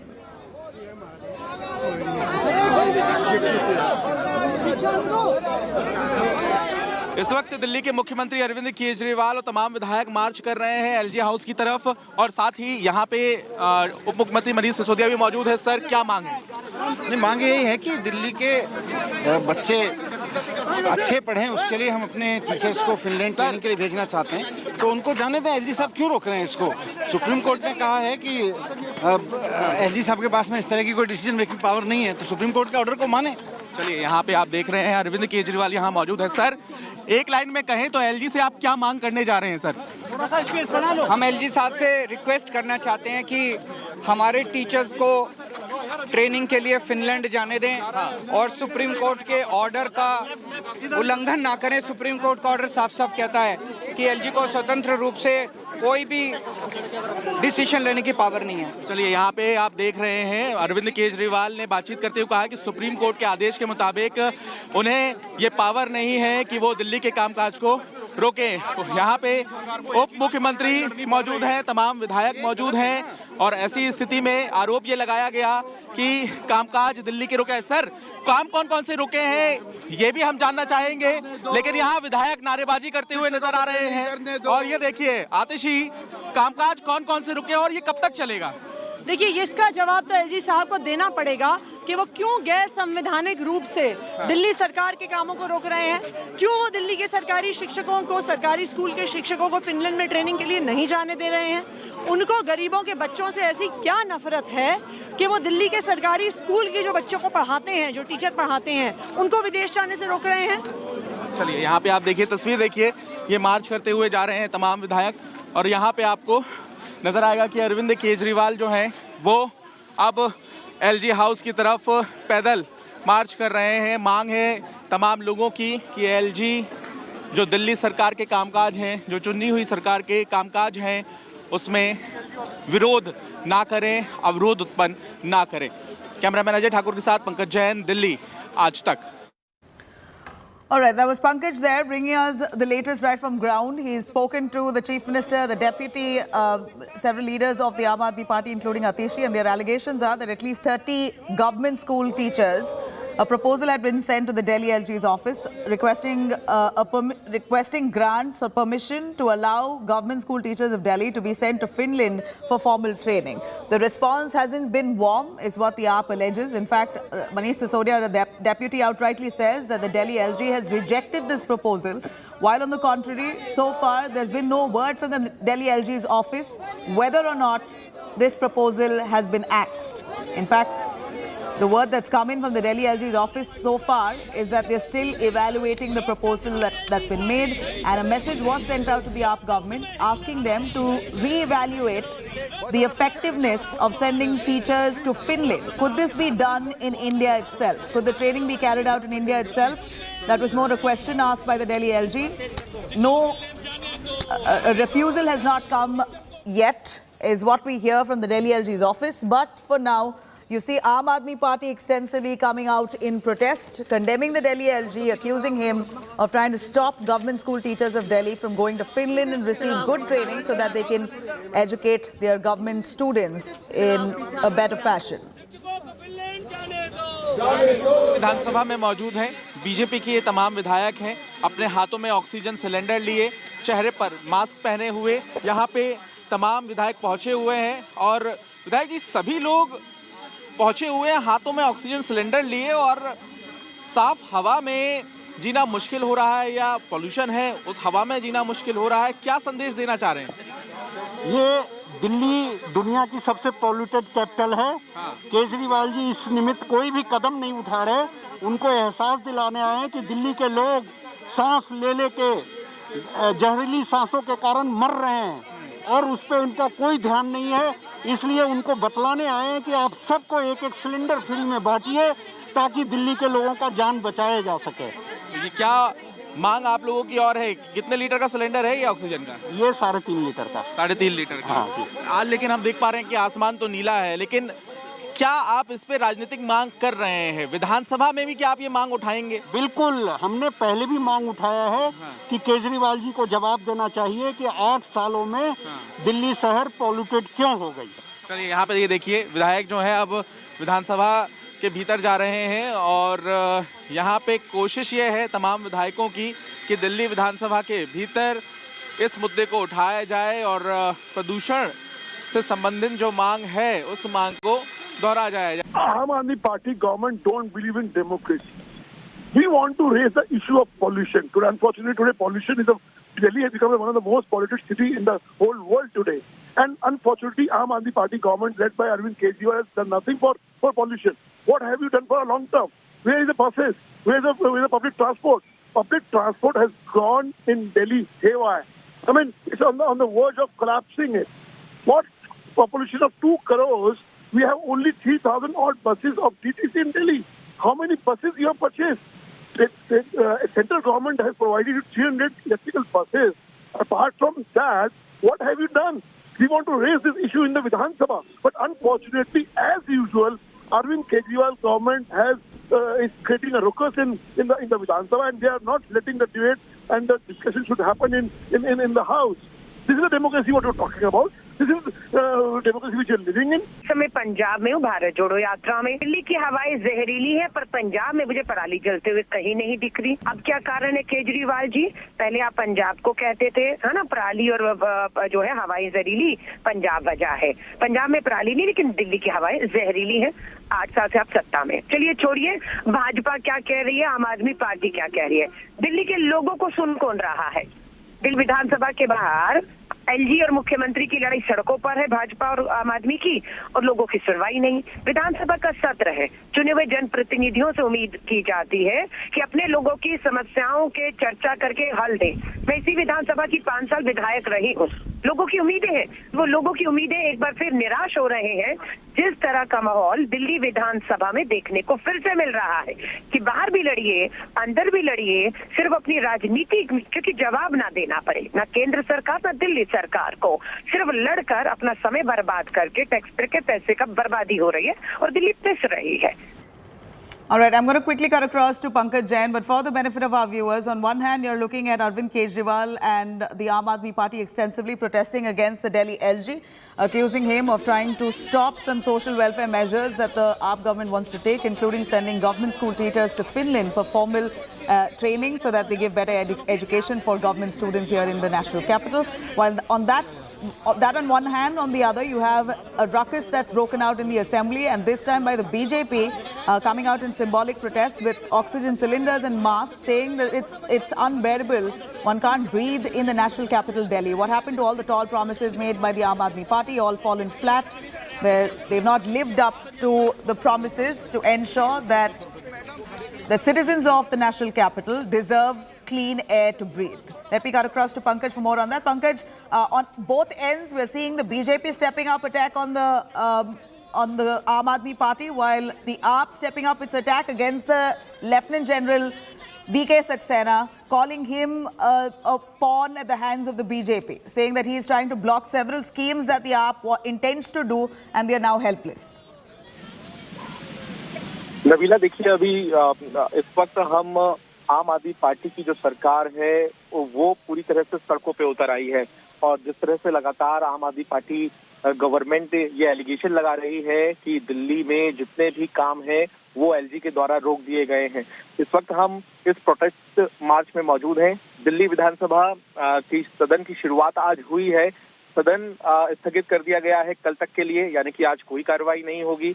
विरोध ये था कि LG संविधान के against जाकर दिल्ली में जो कामकाज है या केजरीवाल सरकार के जो कामकाज है उनको रोक रहे हैं। और अभी दिल्ली के जो मुख्यमंत्री हैं अरविंद केजरीवाल, उप मुख्यमंत्री हैं मनीष सिसोदिया, उनकी पूरी कैबिनेट, उनके तमाम विधायक इस वक्त सड़कों पर हैं। सड़क से पैदल मार्च करते हुए वो एलजी हाउस की तरफ जा रहे हैं और हम इस वक्त ये तस्वीरें अपनी आंखों के सामने देख पा रहे हैं। विधानसभा से पैदल मार्च शुरू हुआ है अरविंद केजरीवाल का और इस वक्त वो सिविल लाइन तक पहुंच गए हैं। सिविल लाइन से कुछ ही दूरी पे एलजी का दफ्तर है और वहां जाकर ये विरोध प्रदर्शन खत्म होगा। लेकिन ऐसा लगता है कि दिन भर ये विरोध प्रदर्शन चल सकता है। अरविंद केजरीवाल अपने पूरे विधायकों की टीम के साथ पैदल मार्च कर रहे हैं और उनकी मांग यही है कि संविधान के मुताबिक दिल्ली के जो कामकाज होते हैं उन कामकाज को होने दिया जाए। दिल्ली में अरविंद केजरीवाल ने ये भी कहा कि चाहे वो लैंड की बात हो, चाहे वो पुलिस की बात हो या सर्विसेज की बात हो, ये तीन जो पॉलिसी है ये एलजी के अधीन आती है और कहीं ना कहीं बाकी जितना कामकाज है वो दिल्ली सरकार को करने देना चाहिए। तो चुनी हुई सरकार ये मांग कर रही है कि जो शिक्षकों को फिनलैंड भेजा जाना है ट्रेनिंग के लिए, उसकी फाइल एलजी कैसे रोक सकते हैं। और इसी बात का विरोध करते हुए अरविंद केजरीवाल पैदल मार्च कर रहे हैं एलजी हाउस की तरफ। नवीला जी, यहाँ पर एक तरफ अरविंद केजरीवाल की प्रोटेस्ट हो रही है, दूसरी तरफ बीजेपी यहाँ केजरीवाल के खिलाफ प्रोटेस्ट लॉन्च किया है उन्होंने, और वो भी सिंबॉलिक वाला, जो मास्क पहनते हुए उनका ऑक्सीजन सिलेंडर्स वो पकड़ते हुए प्रोटेस्ट कर रहे हैं वहाँ पर असेंबली के बाहर। बोल रहे हैं कि केजरीवाल ने जो बड़े बड़े प्रोमिसेस दिए थे किसी का उन्होंने फुलफिल नहीं किया है। पोल्यूशन लेवल्स उतना ही खराब है। In fact we have pollution levels at 337 that falls under the very poor category. Despite all efforts taken to avoid stubble burning, you're still seeing pollution levels of this nature. बिल्कुल नवीला, और मैं आपको बता दूं कि एक तरफ मार्च कर रहे हैं अरविंद केजरीवाल एलजी हाउस की तरफ, तो वहीं दूसरी तरफ दिल्ली विधानसभा के भीतर जो गांधी प्रतिमा है उसके पार्क में बीजेपी की तमाम एमएलएज प्रोटेस्ट कर रहे हैं। सुबह हमने उनसे बातचीत भी की। उन्होंने कहा कि जिस तरह से दिल्ली में पॉल्यूशन एक बहुत बड़ी प्रॉब्लम है, इसको सॉल्व करने के लिए इलेक्टेड गवर्नमेंट ने कुछ भी नहीं किया। तो यहाँ पर जो ऑपोजिशन है और साथ ही साथ जो सत्ता दल है आम आदमी पार्टी जिनकी गवर्नमेंट है, वो दोनों ही टकराव की स्थिति में नजर आ रहे हैं। और पिछले करीब एक हफ्ते से हम ये देख रहे हैं कि आम आदमी पार्टी बीजेपी और एलजी पर निशाना साध रही है पावर को लेकर। तो यहाँ पर अब देखना होगा कि ये लड़ाई कहाँ जाके खत्म होगी नवीला, क्योंकि एक तरफ भाजपा ये कह रही है कि आपने कुछ काम नहीं किया दिल्ली के लिए, वहीं आम आदमी पार्टी ये कह रही है कि आप काम नहीं करने दे रहे हैं। तो ये जो बड़ा टकराव है ये काफी बड़ा हो सकता है आने वाले समय में। Ji, tell us a little more, Pankaj, on who are the people who are part of this Aam Aadmi protest. We see the Chief Minister Arvind Kejriwal himself, who's holding placards and walking, Manish Sisodia, his deputy, and all the top leaders of the Aam Aadmi Party.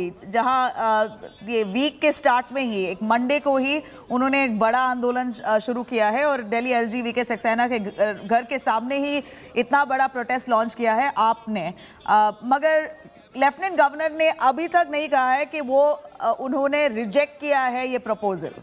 अभी तक वो clarity नहीं आया है, मगर फिर भी chief minister उतर पड़े हैं प्रोटेस्ट के लिए। देखिए बिल्कुल नवीला, एक अपडेट मैं आपको देना चाहूंगा। जब टीचर्स की ट्रेनिंग को लेकर ये पूरा कंट्रोवर्सी शुरू हुई, उस दौरान एलजी ऑफिस की तरफ से ये कहा गया था कि उन्होंने किसी तरह की फाइल नहीं रोकी है। लेकिन इसके ठीक बाद आम आदमी पार्टी ने और डिप्टी सीएम ने एक नोट ट्वीट किया था जिसमें एलजी वीके सक्सेना के साइन भी थे, उनका नाम लिखा हुआ था और वहां पर उन्होंने आपत्ति दर्ज की हुई थी।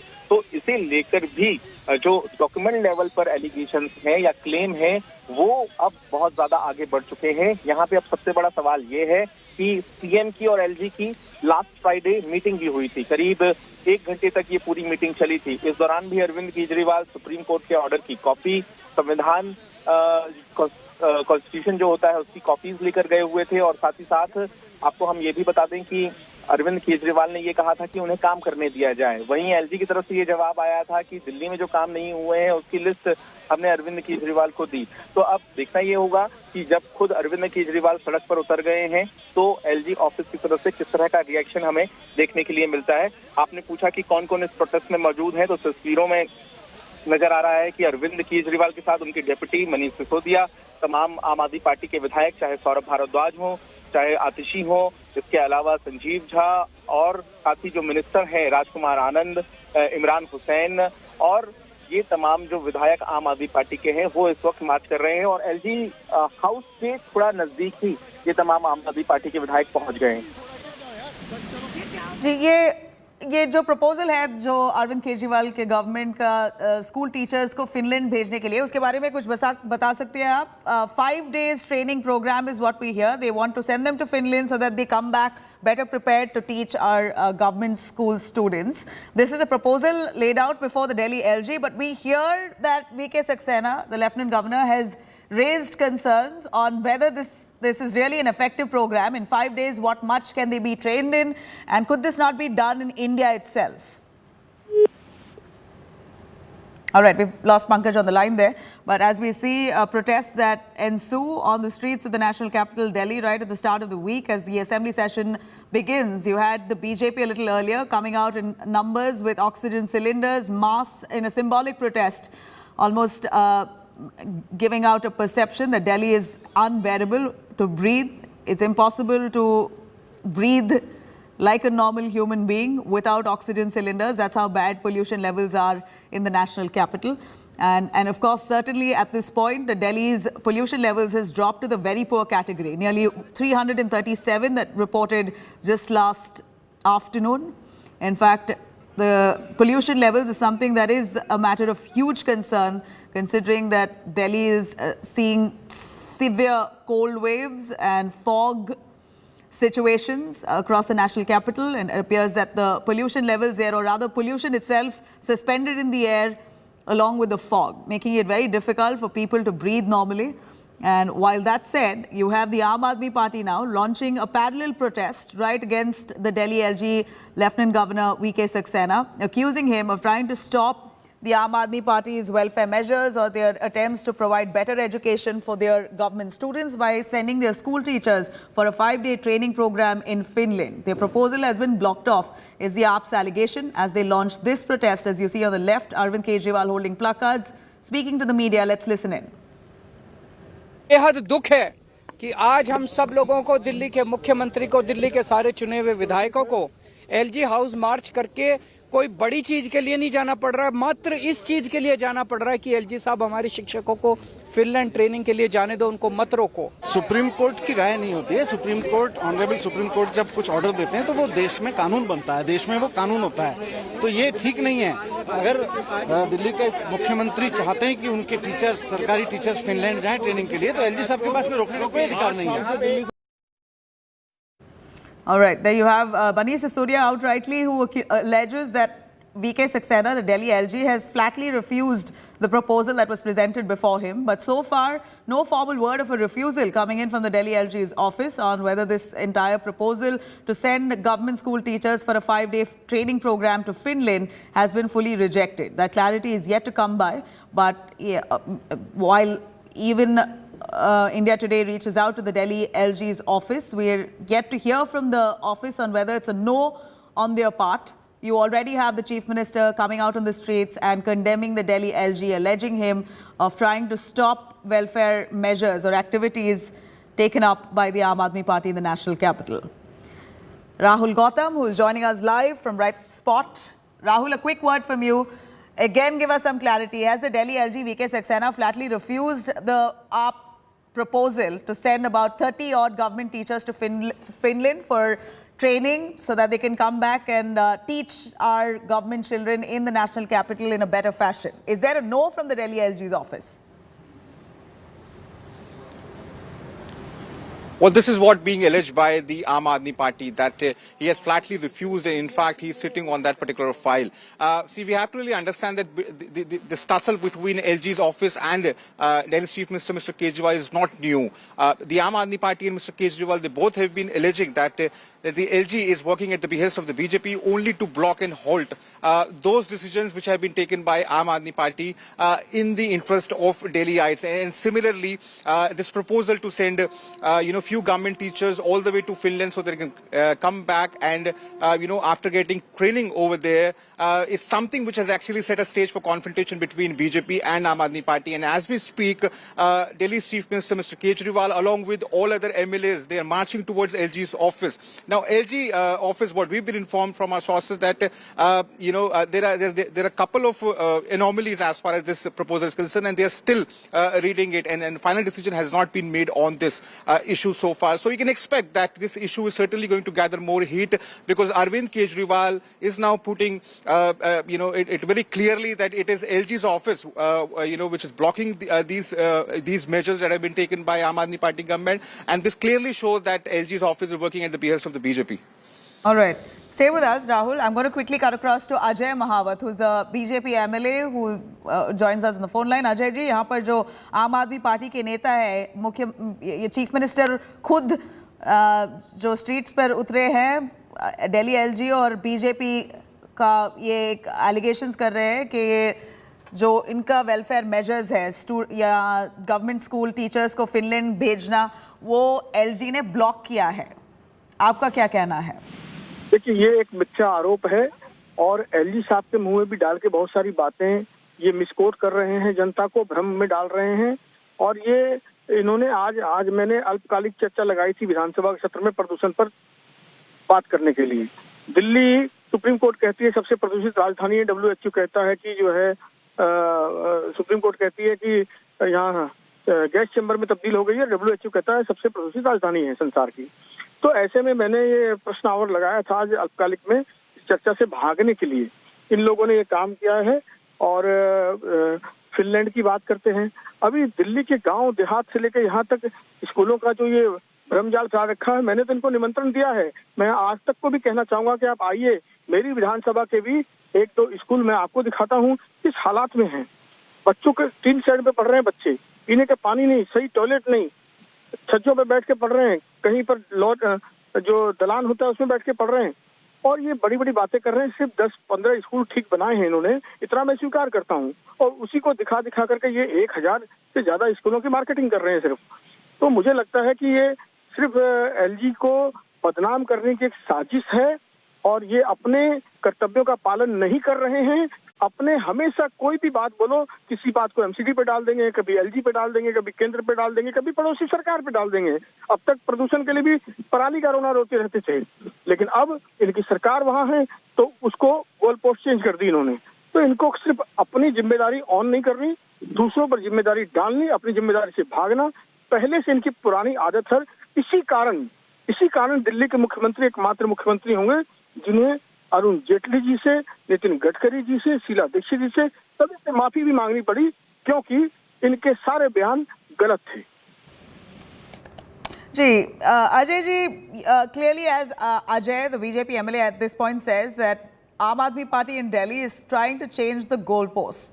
They're accusing the AAP of not fulfilling the most basic necessities to ensure basically clean air for people in Delhi to breathe.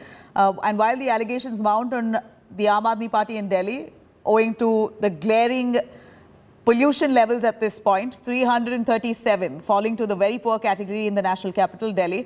Here you have the Aam Aadmi Party launching an alternate protest, accusing the Delhi LG of blocking off a proposal where AAP intends to send about 30 government school teachers to Finland for formal training so that they come back nicely molded and teach their government students in a better fashion. This is Ajay, the BJP MLA, who accuses AAP of trying to shift the goalposts, not responding to the allegations leveled against them, instead blaming everyone else for their failures in governance. Ajay ji, आप अगर हमारे साथ हैं, ये एक सवाल नहीं उठा रहे हैं, बहुत सारे एलिगेशंस ये उन्होंने लेवल किया है दिल्ली एलजी के खिलाफ, और वो के योगा क्लासेस जो दिल्ली में जो इनिशिएट किए थे आम आदमी पार्टी ने, वो दिल्ली एलजी ने रिफ्यूज़ किया. जो बहुत सारे मेजर्स, जो वेलफेयर स्कीम्स और मेजर्स जो आम आदमी पार्टी ने शुरू किया, उसका अप्रूवल्स दिल्ली एलजी ने नहीं दिया, और ये बीजेपी और दिल्ली एलजी मिलके करवा रहे हैं. बहुत सारे उनके मेजर्स को ब्लॉक करवा रहे हैं? मैं ये कह रहा हूँ कि मैंने जो कहा गोल पोस्ट चेंज करना चाह रहे हैं, वो मैंने ठीक कहा। आज तक 3 साल में 24 सेशन हुए हैं। 17 सत्र में इन्होंने प्रश्नकाल नहीं दिया विधायकों को, और विपक्ष के द्वारा जितने भी शॉर्ट ड्यूरेशन नोटिस हो या कॉलिंग अटेंशन हो, एक भी स्वीकार नहीं किए 3 साल में। और क्यों? क्योंकि वो दिल्ली के मुद्दों पर कभी हाउस नहीं बुलाते हैं। वो बात करेंगे कभी पुलिस कमिश्नर की, कभी बात करेंगे भारत रत्न की, कभी बात करेंगे किसान आंदोलन की। वो दिल्ली के मुद्दे पर जो इनके मातहत आते हैं, निश्चित रूप से एजुकेशन है, हेल्थ है, हम चाहते हैं कोरोना पर तैयारी पर बात चर्चा हो, हम चाहते हैं प्रदूषण पर चर्चा हो, हम चाहते हैं भ्रष्टाचार पर चर्चा हो। सत्येंद्र जैन के लिए भी मैंने कहा कि दुनिया के एकमात्र मंत्री होंगे कैबिनेट के किसी स्टेट के जो 7 महीने से जेल में हैं, जिनके पास हवाला का आरोप लगा हुआ है और पूरी तरह से उनको कई बार जमानत याचिका खारिज हो गई है, फिर भी वो मंत्रिमंडल में बना हुआ। तो हम भ्रष्टाचार पर चर्चा करना चाहते थे, आबकारी विभाग में हुए भ्रष्टाचार पर चर्चा करना चाहते हैं। हम चाहते हैं कि दिल्ली की जो जल व्यवस्था चौपट हो चुकी है, इन्होंने कहा था यमुना मैया साफ कर देंगे, इन्होंने कहा था हर घर में नल जल दे देंगे। 8 साल से ये बार बार हर साल अपने वादे को दोहराते हैं। इन मुद्दों पर ये चर्चा क्यों नहीं करना चाहते? सदन से क्यों भागना चाहते हैं? अभी आपने देखा होगा किस प्रकार इन्होंने एमसीडी में भी पार्षदों को शपथ लेने नहीं दी, क्योंकि इनके 2 सेट भरे गए थे, इनके पार्षदों में विभाजन हो चुका था। अब चोर दरवाजा से निकलकर भागना था इनको, तो इन्होंने शपथ में हंगामा शुरू कर दिया। ये डायरेक्ट फेस नहीं कर रहे हैं। आज भी वेल में सत्ता पक्ष आया है। हमने तो ऑक्सीजन मास्क लगा करके ये चिताने की कोशिश करी आज 8.5 के 8 विधायकों ने कि दिल्ली की प्रदूषण की सुध लो, मुख्यमंत्री जी अपने कान आंख नाक खोल लो। लेकिन वो अपने सत्ता के नशे में चूर हैं, उन्हें दिल्ली की परवाह नहीं है। सिर्फ आरोप लगाना, भागना, कैसे दूसरे पर आरोप मढ़कर अपनी जिम्मेदारियों से बचे, इनका एकमात्र ये कृत्य है। जी, आपके जो नॉलेज में आपको कुछ पता है इस प्रपोजल के बारे में, जो टीचर्स हैं उनको फिनलैंड उनको भेजना है और ये दिल्ली एलजी ने रिफ्यूज किया है, ये कोई आपके भनक में कुछ आया है? नहीं, एलजी हाउस ने तो इसका डिनाई किया है कि ऐसी कोई फाइल हमने वो नहीं करी है, और कई बातें ये एलजी के नाम से कोट कर रहे हैं जिसका कि साफ साफ डिनाई एलजी हाउस ने किया है। लेकिन क्या है, इन्हें जनता को भ्रमित करने का काम करना है। निश्चित रूप से एलजी साहब ने अपने प्रेस नोट में जब केजरीवाल साहब ने आरोप लगाए थे उसी दिन इसका खंडन कर दिया था। All right.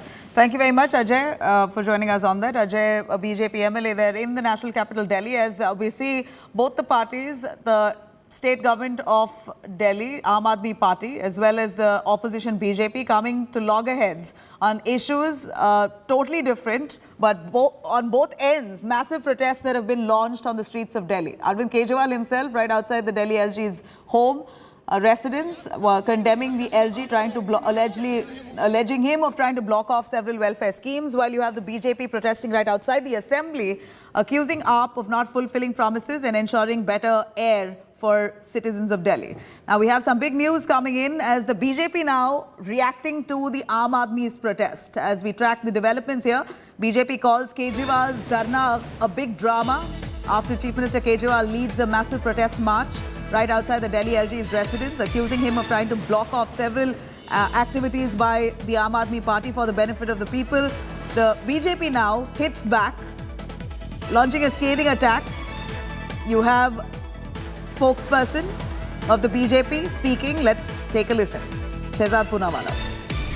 Once again, the Aam Aadmi Party has resorted to the politics of ABCD. A for advertisement, B for bhrashtachar, C for cover-up of corruption, D for diversion and deviation using lies, victimhood card, and also resorting to drama politics. Once again, the Aam Aadmi Party is lying about the proposal being rejected by the LG office, which the LG office has clarified 2 days ago that no proposal has been rejected.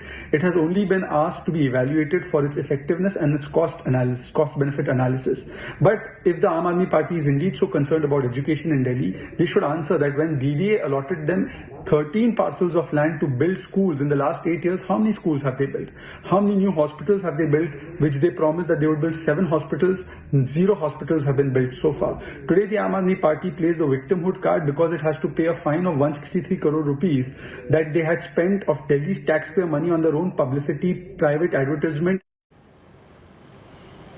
All right, India Today on top of the story as the streets of national capital occupied by the Aam Aadmi Party, Chief Minister and the entire Aam Aadmi Party cadre. On the other hand, the BJP as well protesting, both the parties at loggerheads. We're going to continue tracking those developments. A short break for now. News and updates continue on the other side. Stay with us.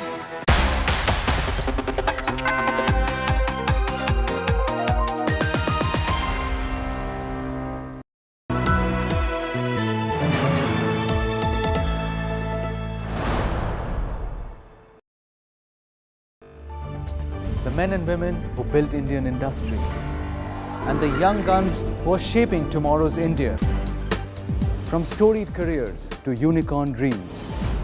The equity market is a dynamic space that needs sharper insights and perfect timing. What stock, what fund, what to pick and what to sell. How do you make money on the markets? And what are the superior strategies for a winning portfolio? Your questions answered by 30 years of undisputed leadership. Only at the Market Today Summit.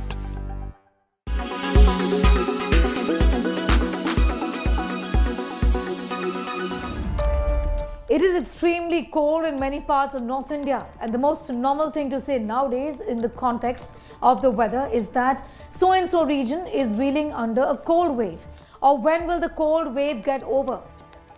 But what really is a cold wave? Is general cold weather cold wave? Clearly not. Cold wave is actually a specific term for a certain type of weather condition. A cold wave is defined as a period of cold weather that can be detrimental to health. Now, only when the minimum temperature drops below 4 degrees Celsius, then the weather spell can be called a cold wave. A severe cold wave is declared when the temperature dips below 2 degrees. The kind of cold wave we are seeing right now in Delhi, for example, which, by the way, is colder than Shimla and Mussoorie. This was last seen in January 2013. Safdarjung, which is Delhi's base weather station, saw a temperature of 3 degrees Celsius on the 5th of January, 2.2 degrees on the 7th of January, and then 1.9 degrees on the 8th of January. Now, the Met Department says that isolated cold wave conditions will continue in some parts of the country.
KS Manjunath alias Santro Ravi, the alleged kingpin of human trafficking network, is finally arrested. Karnataka police nabbed Santro Ravi in Ahmedabad on Friday and brought him to Mysuru overnight. The Karnataka police had issued a lookout notice against Ravi, who was on the run for past 11 days. Santro Ravi is accused of playing a crucial role in police transfers in Karnataka and having links to several ministers in the Bommai government. Santro Ravi has been arrested in a case filed by his wife. He allegedly drugged, raped and forced her into marriage in 2019. Ahmedabad, Gujarat, Ahmedabad, we secured naight karkon bandiddeve. ಬೆಳಗ್ಗೆ ಜಾಮ ಇಲ್ಲಿ reach ಆಯಿತು. ನಮಗೆ travel time ತೆಗೆದುಬಿಟ್ರೆ 24 hours time ಇರುತ್ತೆ. ಈಗ ನೀವು basic ಕರ್ಕೊಂಬಂದಿರ್ತ medical ಮಾಡಿಸಿದ್ವಿ. ಈಗ procedure ಮಾಡ್ತಾಯಿದ್ವಿ, ಅಂದರೆ ಬೇಸಿಕ್ ಕ್ವಶನಿಂಗ್ ಏನಿದೆ ಬೇಸಿಕ್ ಎಂಕ್ವೈರಿ ಮಾಡ್ತಾಯಿದ್ವಿ. ಒಂದು ಸರಿ ಎಂಕ್ವೈರಿ ಆದ ನಂತರ ಟೈಮ್ ನೋಡಿಕೊಂಡು ನಾವು ಜಡ್ಜ್ ಅವ್ರು ಕೇಳಿಕೊಂಡು ಮತ್ತೆ ಪ್ರೊಡ್ಯೂಸ್ ಮಾಡ್ತೇವೆ. His arrest has kicked up a political storm in the poll-bound Karnataka after photos of Santro Ravi with several Karnataka ministers emerged. JDS chief H.D. Kumaraswamy has called Santro Ravi's arrest a staged event, questioning how he managed to escape Karnataka. ಅದು ಬಹುಶಃ ನನ್ನ ಅಭಿಪ್ರಾಯದಲ್ಲಿ ಗುಜರಾತ್ನಲ್ಲಿ ಸಿಕ್ಕಿದರೆ, ರಾಜಸ್ಥಾನ್ ಗುಜರಾತ್ನಲ್ಲಿ ಅಲ್ಲಿಂದ ಏನಾದರೂ ಹೊರದೇಶಕ್ಕೆ ಕಳಿಸ್ಲಿಕ್ಕೋಸ್ಕರವಾಗಿ ಕರ್ಕೊಂಡು ಹೋಗಿದ್ರು ಅನ್ನೋದು ನನಗೆ ಮುಖ್ಯ. ಇಲ್ಲಿ ಯಾಕೆಂದರೆ ಇಲ್ಲಿಂದ ಅವನು ಗುಜರಾತ್ ರಾಜಸ್ಥಾನಕ್ಕೆ ಹೋಗೋವರೆಗೆ ಕರ್ನಾಟಕದ ಬಾರ್ಡ್ರಿಂದ ಯಾಕೆ ಬಿಟ್ಟವ್ರು ಯಾರು ಹೋಗ್ಲಿಕ್ಕೆ ಸಾಧ್ಯ ಇಂಥ ಒಂದು ಪರಿಸ್ಥಿತಿನಲ್ಲಿ? ಅದರಿಂದ ಬಹುಶಃ ಸೇಫ್ ಮಾಡಬೇಕು ಅಂತಂದರೆ ಹೋಮ್ ಮಿನಿಸ್ಟರ್ ಅವ್ರ ಜೊತೆಲೇ ಹೋಗಿದ್ರು. ಏನೋ ಮುಂದೆ ಏನೋ ಗೊತ್ತಾಗೋದು ನೋಡೋಣ. The Congress has accused Santro Ravi of being a BJP worker. Home Minister's office and Minister's office and other officers, I think they definitely he is under the protection and under the guidance of the government. The state home minister has rubbished opposition's claims, saying the police were given a free hand. ರೀತಿಯ ಟೀಕೆಗಳು ಇರ್ತಿತ್ತು. ಅವನ್ನ ಹಿಡಲಿಕ್ಕೆ ಮೀನಮೇಷ ಆಗ್ತಾ ಇದೆ, ಯಾವುದೋ ಒತ್ತಡ ಇದೆ ಅಂತ ಹೇಳಿ ಯಾವ ಒತ್ತಡವೂ ಇರಲಿಲ್ಲ. ನಮ್ಮ ಪೊಲೀಸರಿಗೆ ಸ್ವತಂತ್ರ ಒಂದು ಇದನ್ನು ಕೊಡಲಾಗಿತ್ತು. ಹಾಗಾಗಿ ಎಲ್ಲೇ ಇದ್ದರೂ ಹೇಗೆ ಇದ್ದರೂ ಅವನ್ನ ಕರ್ಕೊಂಡು ಬರಬೇಕು, ವಿಚಾರಣೆಗೆ ಗುರಿಪಡಿಸಬೇಕು ಮತ್ತು ಅವನ ಕೃತ್ಯಕ್ಕೆ ಸರಿಯಾದಂಥ ಶಿಕ್ಷೆ ಆಗಬೇಕು ಅನ್ನುವಂಥದ್ದನ್ನು ಹೇಳಲಾಗಿತ್ತು.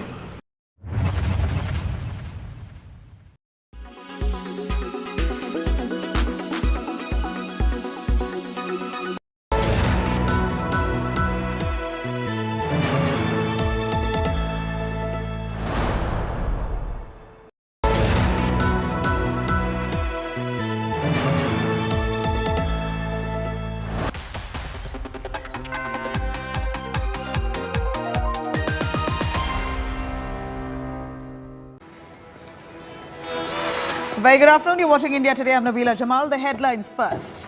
After ruckus inside the Delhi Assembly, Chief Minister Arvind Kejriwal has hit the streets against Delhi LG VK Saxena, leads a protest march to the LG's house, condemning the LG of allegedly trying to block off several schemes initiated by the Aam Aadmi Party.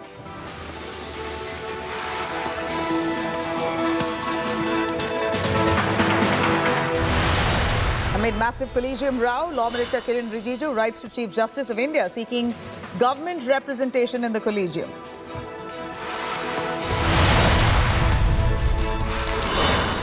An all-important BJP executive meet focus on state polls and 2024 election strategy. Prime Minister Modi to lead the BJP brainstorming, followed by a mega roadshow.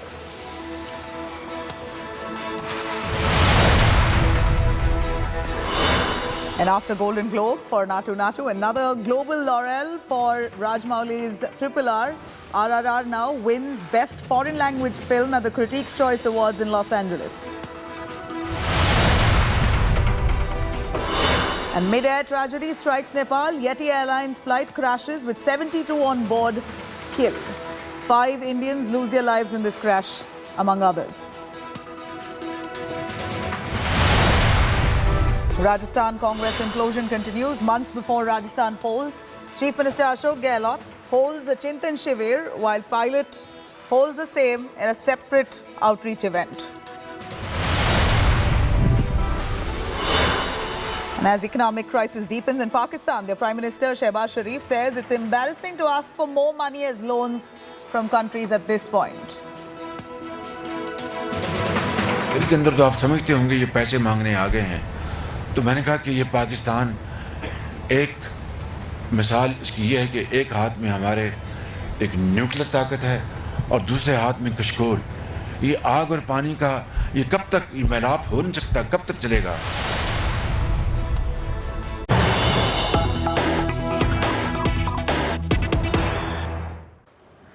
All right, some big news here. Prime Minister Modi's mega Agniveer defense outreach. After a scathing attack that came in from the opposition, Congress's Rahul Gandhi, Prime Minister Modi calls Agniveers as game changers. Modi pays a tribute to valor of young Sainiks. Modi to Agniveers. He says, and I quote, "You are India's next leaders." The opposition mocks the Agnipath scheme, but Modi comes out with quite some spirited backing on the Agnipath scheme that they've rolled out. In fact, Prime Minister Modi almost stressing on the fact that Agniveers are the next leaders of India. This is Prime Minister's message, and this comes right at a time when you have the opposition almost trivializing the entire Agniveer scheme in the defense. In fact, at this point, you had Rahul Gandhi mocking the entire Agniveer scheme itself. And Prime Minister Modi now coming with a spirited comeback as he pays tribute to the valor of the young Sainiks. Modi says to Agniveers, "You are India's next leaders." This is Prime Minister Modi's message as the opposition mocks the Agnipath scheme altogether. Modi comes out with a spirited comeback, backing the Agniveer scheme entirely. In fact, this is Prime Minister Modi as he pays respects to or tribute to the valor of young Sainiks. I'm going to quickly cut across to Abhishek Bhalla joining us for a little more. Abhishek, you had the opposition there extensively criticizing the Agnipath scheme, almost mocking the BJP and the centre, the Prime Minister saying that this was done with whatever preconceived notions that they have. Many of those, in fact, the Agniveers itself will get all their bonuses only post their entire completion of the tenure, etc., pulling out faults in the entire Agnipath scheme. Now, Modi comes back with a spirited defense, says in one statement, Agniveers are India's next leaders. Tell us a little more. Well, Nabila, this is easily the biggest reform that the Indian military has seen. Agniveer scheme has completely transformed the way recruitments were happening. And today, the first batch of Agniveers, a scheme that had come under intense attack, not just from the opposition, but also public at large, especially those who are aspiring to be part of the Indian forces, because they thought that this is curtailing their employment after 4 years. Because according to the scheme, after 4 years, only 25% of those who've been recruited will stay back. Today, around 26,000 of Agniveers who've been recruited across the three forces have been officially become part of the Indian forces. 19,000 of these are from the Indian Army, 2,700 from the Indian Air Force, 3,000 from the Indian Air Force and 2,700 from the Navy, which also includes 271 women. In time to come, there will be more women who will be inducted through the Agnipath scheme. In this next batch, the Army is expected to recruit about 100 women as part of the Agnipath scheme, and they will be part of the Corps of Military Police. The Prime Minister, while addressing the first batch, also stressed on the fact that the future soldiers need to be more tech savvy, and that's one of the areas that the Agnipath scheme will certainly be focusing on in the longer run. All right, stay with us. I'm going to quickly cut across to Lieutenant General Sanjay Kulkarni, a retired officer, joining us on the phone line. Mr. Kulkarni, a quick word from you as we see Modi reaching out to the first batch of Agniveers, thousands of them who have been recruited as part of their first batch. Quite an ambitious initiative by the Indian Army and the government at this point. Already receiving a lot of flack from the opposition on various issues, but here Prime Minister Modi staying focused, looking at Agniveers as the new leaders in the future for India. Well, I would go along with it primarily for one reason, that the armed forces require a very youthful, range of people at that particular level. And that is where the Agniveers play a very, very important role. And primarily today, when the education is really high, you find everybody, and there's 12th standard or 10th standard, their uptake is very good. And we require tech-savvy people. And that's something that I think is very important. And primarily I would look at it coming straight after Army Day and addressing the Agniveer. And what you rightly said, there's some opposition parties not fully understanding the entire gamut of it or what the effect would be. For the first 4 years, it really doesn't make any difference other than refocusing and training the men that we get. So this Agniveer training is very important. And once they are trained well, with the kind of simulators we have, the kind of new the technology that we have, the aids that we have to help them get better and better, it will strengthen the armed forces. They will be able to face the future challenges. And the kind of challenges that we have along the LAC and along the LOC, where the terrain is extremely, extremely tough, it's very essential that we must have youthful force and we must have force which is tech savvy. Both of it is very important. And in this process, I would look at it, be it girls or be it boys. It makes no difference because very important is being modernization, Atmanirbharta. If these two focuses points are there, I think it will go a long way. And the Agniveers, when they step out into the civil society, they would themselves find a sea change. You won't believe. I can tell you, I can see a chap. If you ever met a recruit and you see him what he is, and you see him a little later as to what it is, the way he talks, the way he understands, the way he understands, and the vision of his will be a sea change. So in today's world, we need people who understand what is going on, how to react, how to understand, be technology savvy. So I think it's a very big step, and the fact that the Prime Minister himself is addressing the first batch of Agniveer is indicative that the nation has a lot of hope in it. Yeah. Right. No, sure enough, the army is now aiming at bringing more youthful, better skilled and technically advanced capable soldiers. But the flack that this scheme has received, General Kulkarni, is the fact that this process itself is just a 4-year training. So you have at least 75% of the soldiers who will be dropped out after 4 years, 25% will be retained. What soldiers can you really possibly make who are fit to fight in 4 years' time? That's what the opposition asks. No, it isn't like that. You know, the training earlier used to be for about little less than 9 months. That has been condensed to 6 months. That is the basic and advanced training. And subsequently, all this training earlier, it used to be based on a very old system of training. Now, as I told you, that we have simulators, we have good advanced training aids. The uptake of the individual who is coming in is much better. He is a volunteer himself. It would not be very difficult to pick him up. What is it that you're looking in him? Primarily, that he should be physically fit, he should be mentally robust, he must be able to acquire the skill for which he's being trained. If he is good and excellent in firing. That is what it is to begin with. And subsequently, in those 4 years that he is in the army, in which he is now slowly and steadily picking up the trade or honing his skills, I don't think it's going to make any difference, because even if he joins at the age of 18 or 19, by the time he leaves, he'll be about 23 or 24. I think it's well worth it. And the kind of package that he gets, the kind of training that he gets, the kind of overall improvement in his personality that occurs, I think all of it is a win-win situation. We are being negative. We are only looking at, I think most of us would say, pension nahi milega, to dikkat ho jayega. It is not like that. The person is being trained. He himself becomes an asset to the society. He becomes an asset to the family. And it takes a lot of money also from here, so that he can start any venture that he wishes to, or even join. 75% that you spoke of are people who will be absorbed within the various other, organizations and professions, of course. They're skilled enough to get into any profession. But such a young age, about 18 years, 17 is when the recruitment begins. So for 17 years and above, within 25, they have 4 years of training that they could undergo as a soldier, and then only 25% of the rest will be retained. Now, I'm going to quickly cut across to Rahul Gandhi. Just about a month ago, where he spoke about the Agnipath scheme as it was announced by the Indian Army, as the Army now aims at recruiting close to 46,000 people. Today was the first batch that Prime Minister Narendra Modi and Defence Minister Rajnath Singh addressed. Here's a quick recap on what the opposition Rahul Gandhi had said on the scheme.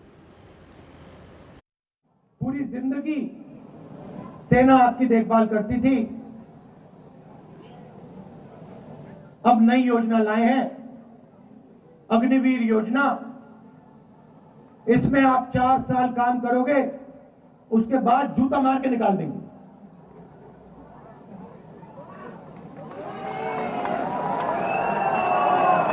और फिर तुम्हें जो करना है कर लो। रोजगार मिले ना मिले मर जाओ हमें कोई फर्क नहीं पड़ता। आपको 4 साल मिलेंगे, 4 साल के बाद आपको 1 मिनट नहीं मिलने वाला।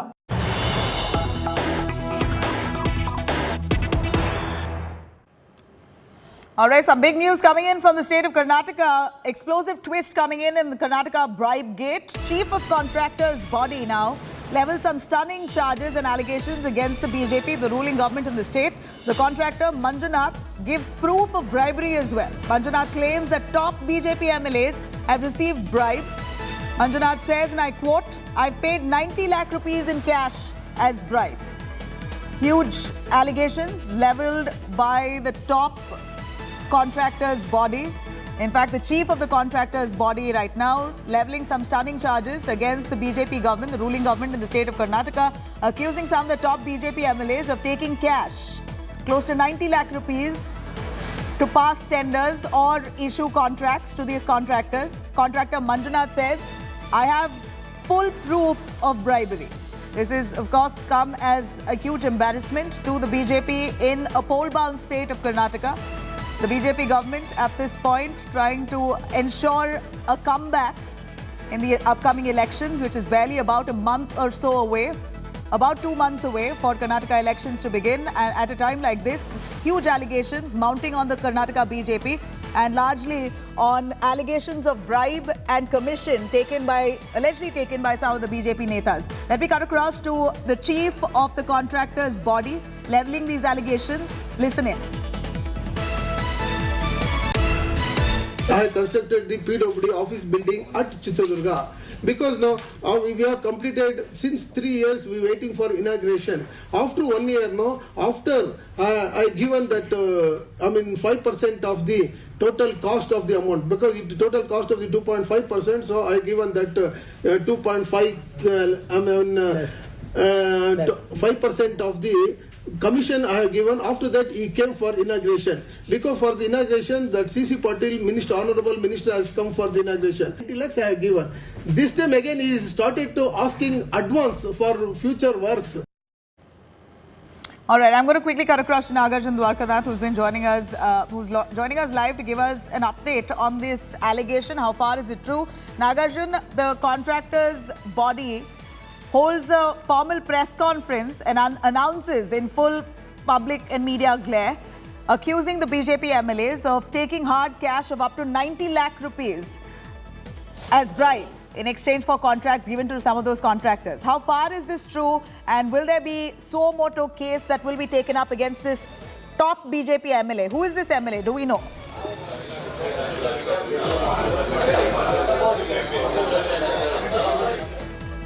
Nagarjun.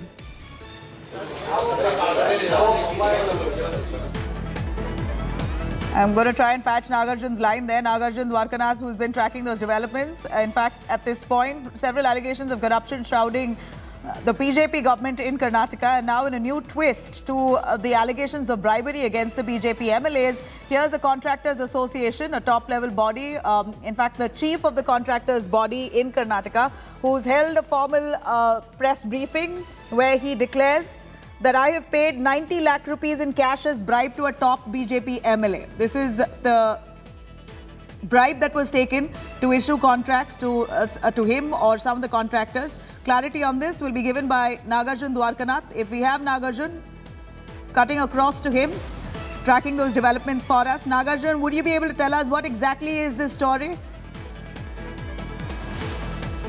All right, we've lost Nagarjun's line there. Let me quickly cut across to Manjunath.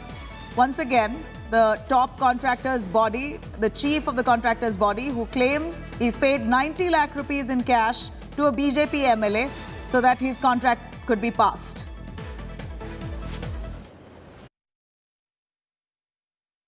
I have constructed the PWD office building at Chitradurga because now we have completed since 3 years. We are waiting for inauguration. After 1 year now, after I given that 5% of the total cost of the amount, because the total cost of the 2.5%. So I given that 5% of the commission I have given. After that, he came for inauguration. Because for the inauguration, that CC Patil, Minister, Honorable Minister, has come for the inauguration. 20 lakhs I have given.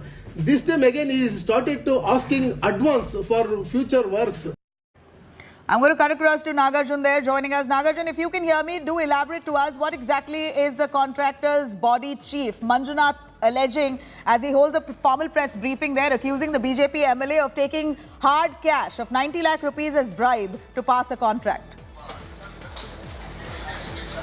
Well, that is to the State Contractors Association's working president has released an audio allegedly between Chitradurga MLA who belongs to the BJP party. His name is Mr. Tippa Reddy, and the conversation between is Manjunath and the MLA himself. You can hear the MLA say that come clear the business or smoothen the process.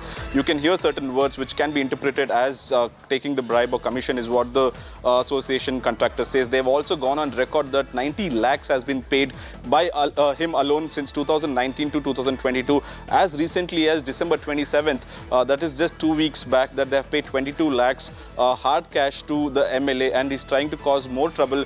And there were also signs that were shown that how does the MLA ask money through hand gestures. For 5% he would do this, for 10% he would do with using both hands. So they've gone on record by releasing an audio allegedly between the MLA and themselves. So we'll have to wait and watch what's the defense by the MLA. He might most likely take an injunction, or he might say it's a fake audio, but Chitradurga MLA has been put on dock today by a contractor association. This is the first evidence that has been released, and they're saying more such audio and WhatsApp conversations will be released in Feb mid. They have more conversations, around 14 such MLAs across parties and 4 ministers is what the association claims.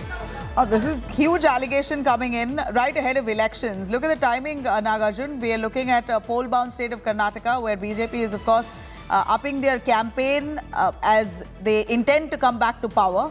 But the allegations of corruption, bribery, etc. have been steadily mounting on them. It's in fact been difficult for the Bombay government to firefight at this point, as they've already been slapped with a dubious tag of a 40% sarkar.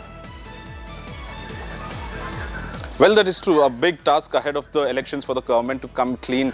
The opposition, likely so, will jump the gun and attack the government on coming clean. They have already termed the government as 40% sarkar. Every banner of the Congress has been using this term called 40%. Now with the audio being released, they have more ammunition to target the government, and especially the person who's in this controversy right now is MLA Tippa Reddy.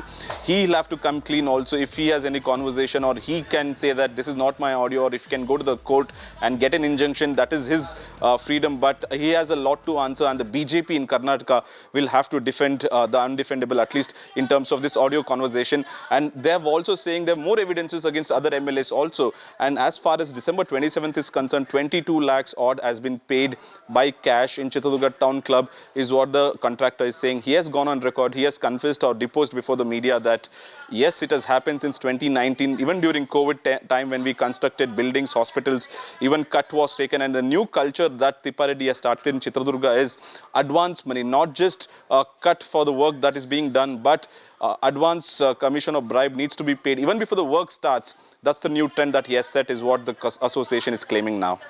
So give us a little clarity here, Nagarjun.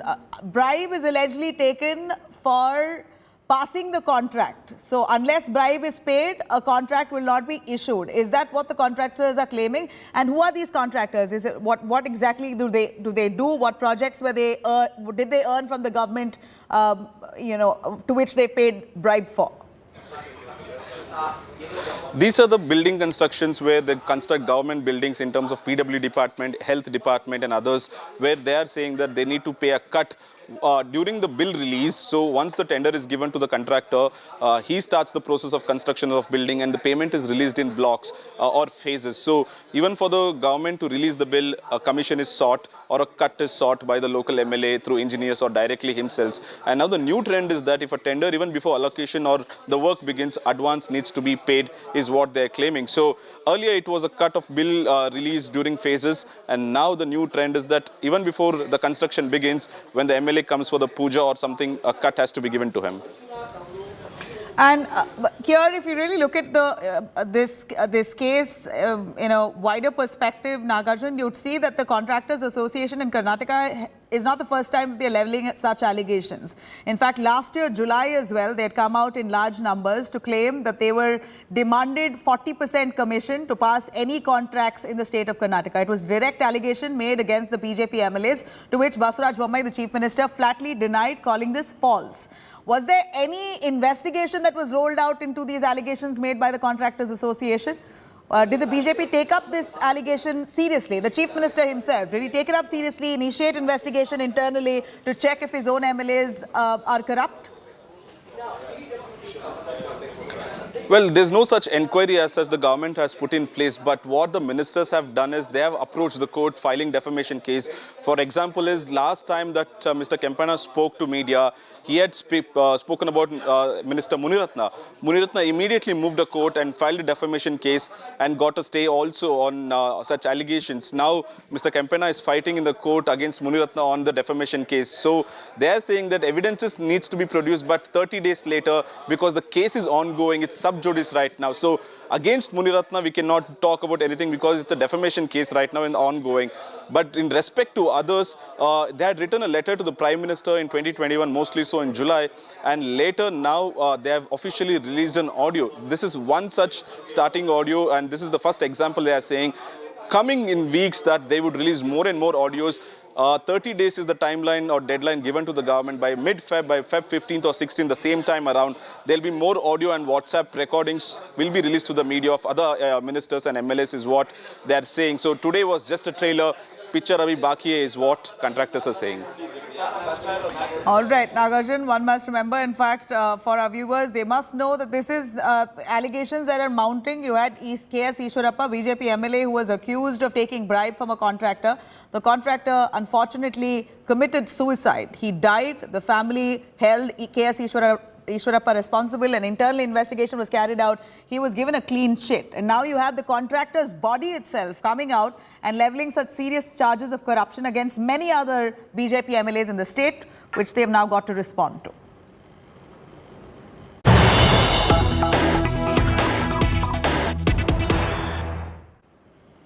Cutting across to the national capital, Delhi. The mayor polls all set to happen on the 24th of Jan amid the Delhi LG versus Aam Aadmi Party face-off, a protest that ensue in Delhi. Delhi LG now clears the proposal for mayor polls. Massive ruckus has erupted during the mayoral polls on Jan 6th. The house was adjourned amid the fist fight between AAP and the BJP corporators. Chairs were flung, corporators jostle in the house. And what we hear now is that the mayoral polls will be soon held on the 24th of January. This comes right amid the Delhi LG and Aam Aadmi Party protests in the national capital. Delhi LG clears the proposal for mayoral polls. In fact, massive ruckus had taken place. It erupted during the mayoral polls back in January 6th itself, where the house was adjourned after much fight between the AAP and the BJP, where we saw almost chairs being flung, corporators there jostling within the house. And now finally the Delhi LG, while we see huge protests by the Aam Aadmi Party against LG for not approving several proposals put forth in front of them, here's one proposal he's cleared, and that's the Delhi mayoral polls that's now due to happen on the 24th of Jan.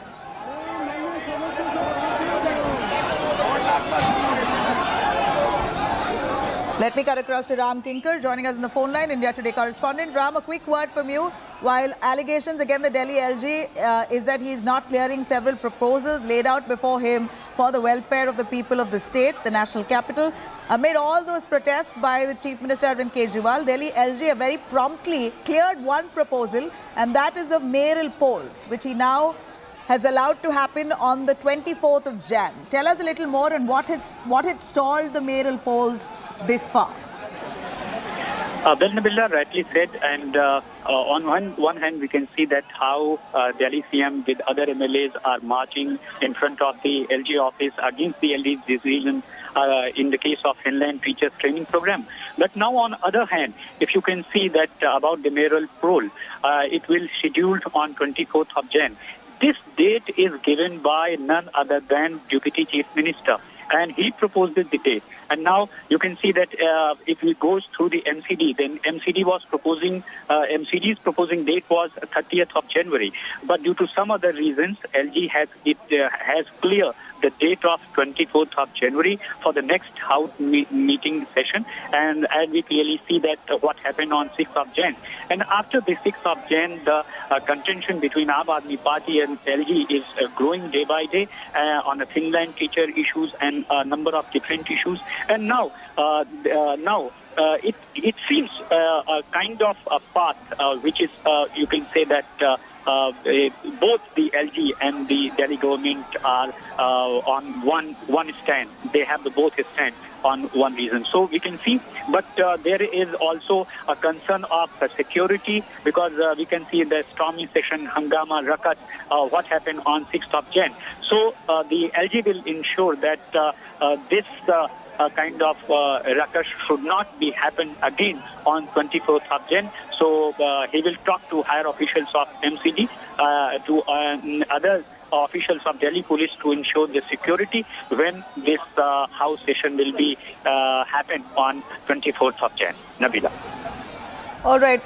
Ram, stay with us. I'm going to quickly cut across to the kind of ruckus that we actually see on the streets of Delhi today. If one must see, Delhi Chief Minister Arvind Kejriwal and several AAP leaders got down to the streets of the national capital and took out a protest march against the Delhi Lieutenant Governor V.K. Saxena.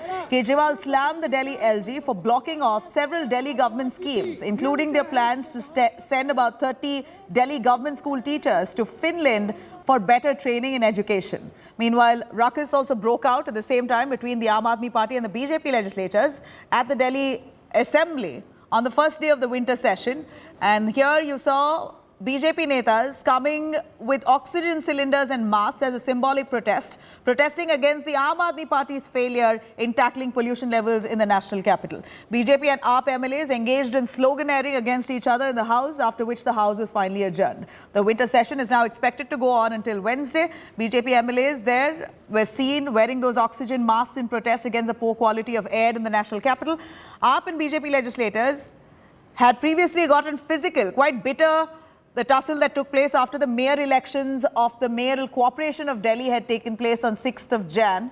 And it appears amid all this chaos and commotion in the national capital, finally the Delhi LG has cleared for mayoral polls to take place on the 24th of January.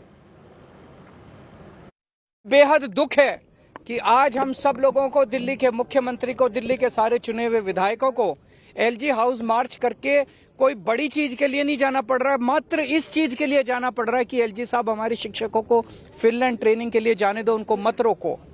आपने दिल्ली में yoga classes रोक दी, बताओ yoga classes रोकने से LG साहब को क्या फायदा हुआ? 17,000 लोग डेली योगा करते थे, मैं उनको फ्री में योगा कराता था। जी साहब ने अफसरों को बोल के दिल्ली के सारे मोहल्ला क्लिनिक्स की सारी पेमेंट रुकवा दी, दवाइयां रुकवा दी, टेस्ट रुकवा दिए, डॉक्टरों की तनख्वाह रुकवा दी, मोहल्ला क्लिनिक का रेंट रुकवा दिया, मोहल्ला क्लिनिक का बिजली का बिल रुकवा दिया, दिल्ली जल बोर्ड की सारी पेमेंट्स रुकवा दी। इस बार हम चाहते थे 24 घंटे पानी और यमुना की सफाई के ऊपर मिशन मोड में काम करना, तो हमने कई हजार करोड़ रुपए जल बोर्ड के लिए रखे थे, कोई पेमेंट नहीं होने दी दिल्ली जल बोर्ड की।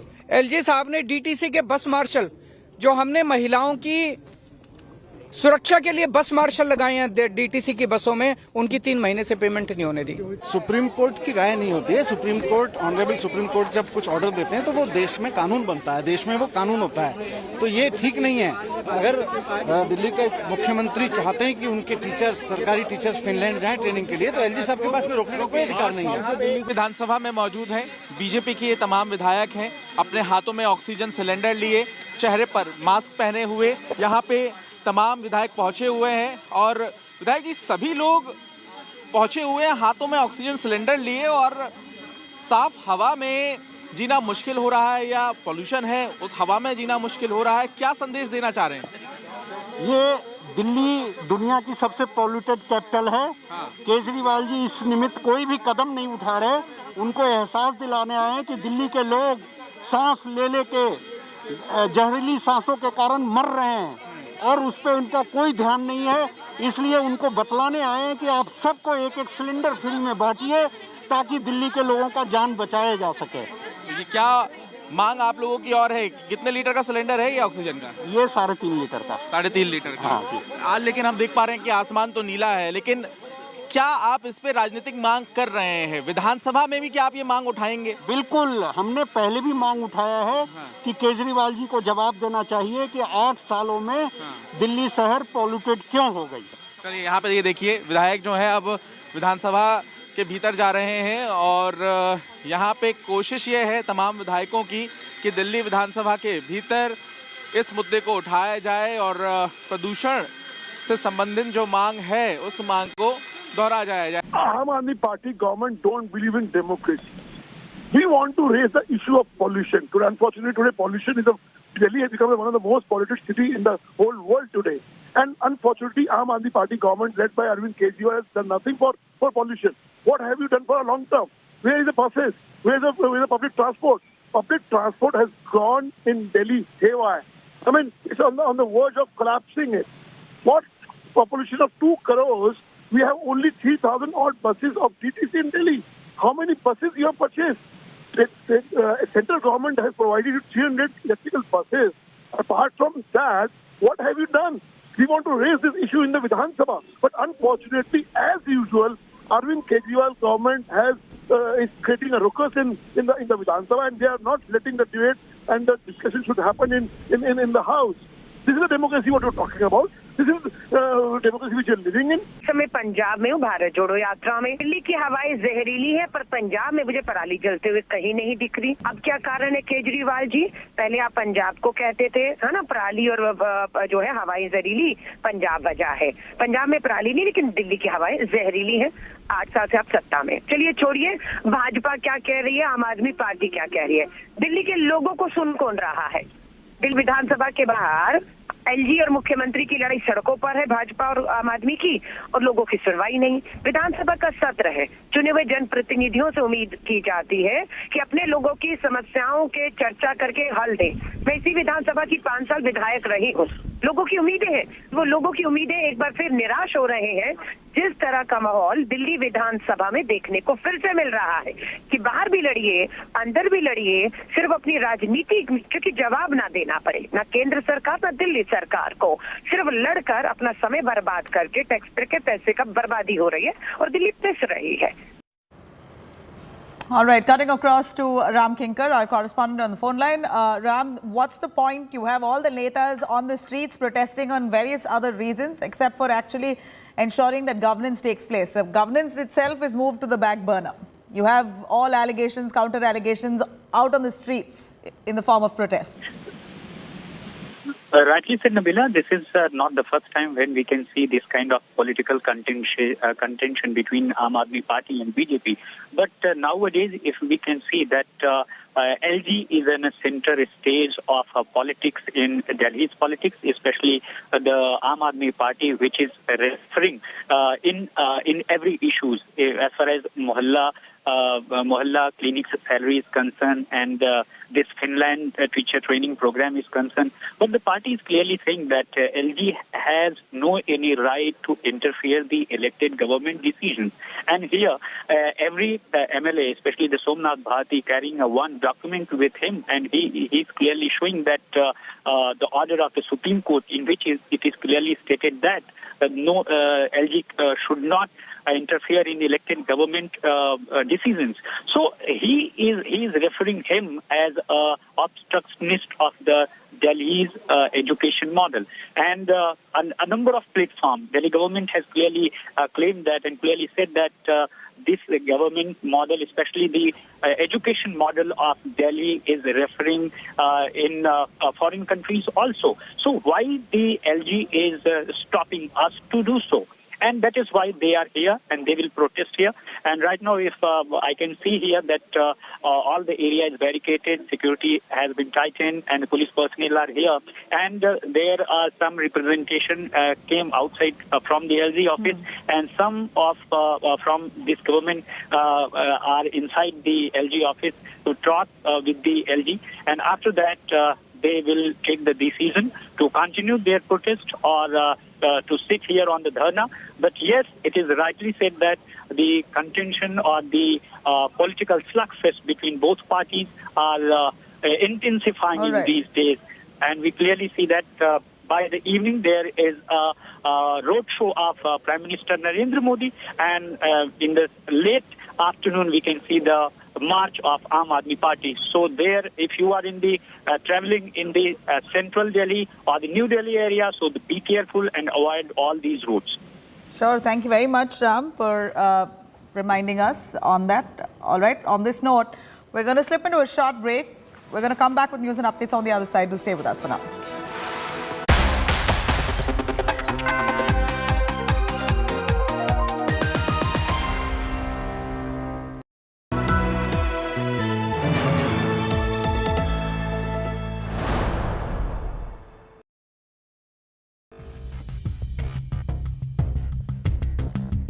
You're watching an India Today special broadcast being brought to you from the stunning ski resort of Clusters, Davos. The 53rd World Economic Forum is back at the snow-clad slopes of Davos.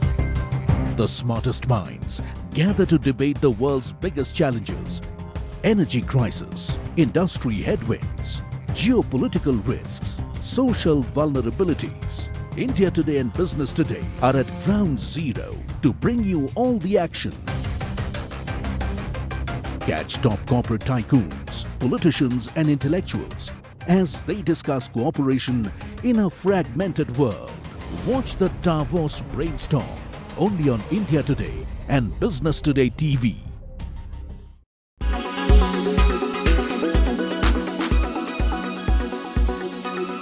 Who's just fresh from watching a goat on the football field. He watched Lionel Messi play. Are we then, Sunny Bhai, also watching the goat of ODI cricket in Virat Kohli?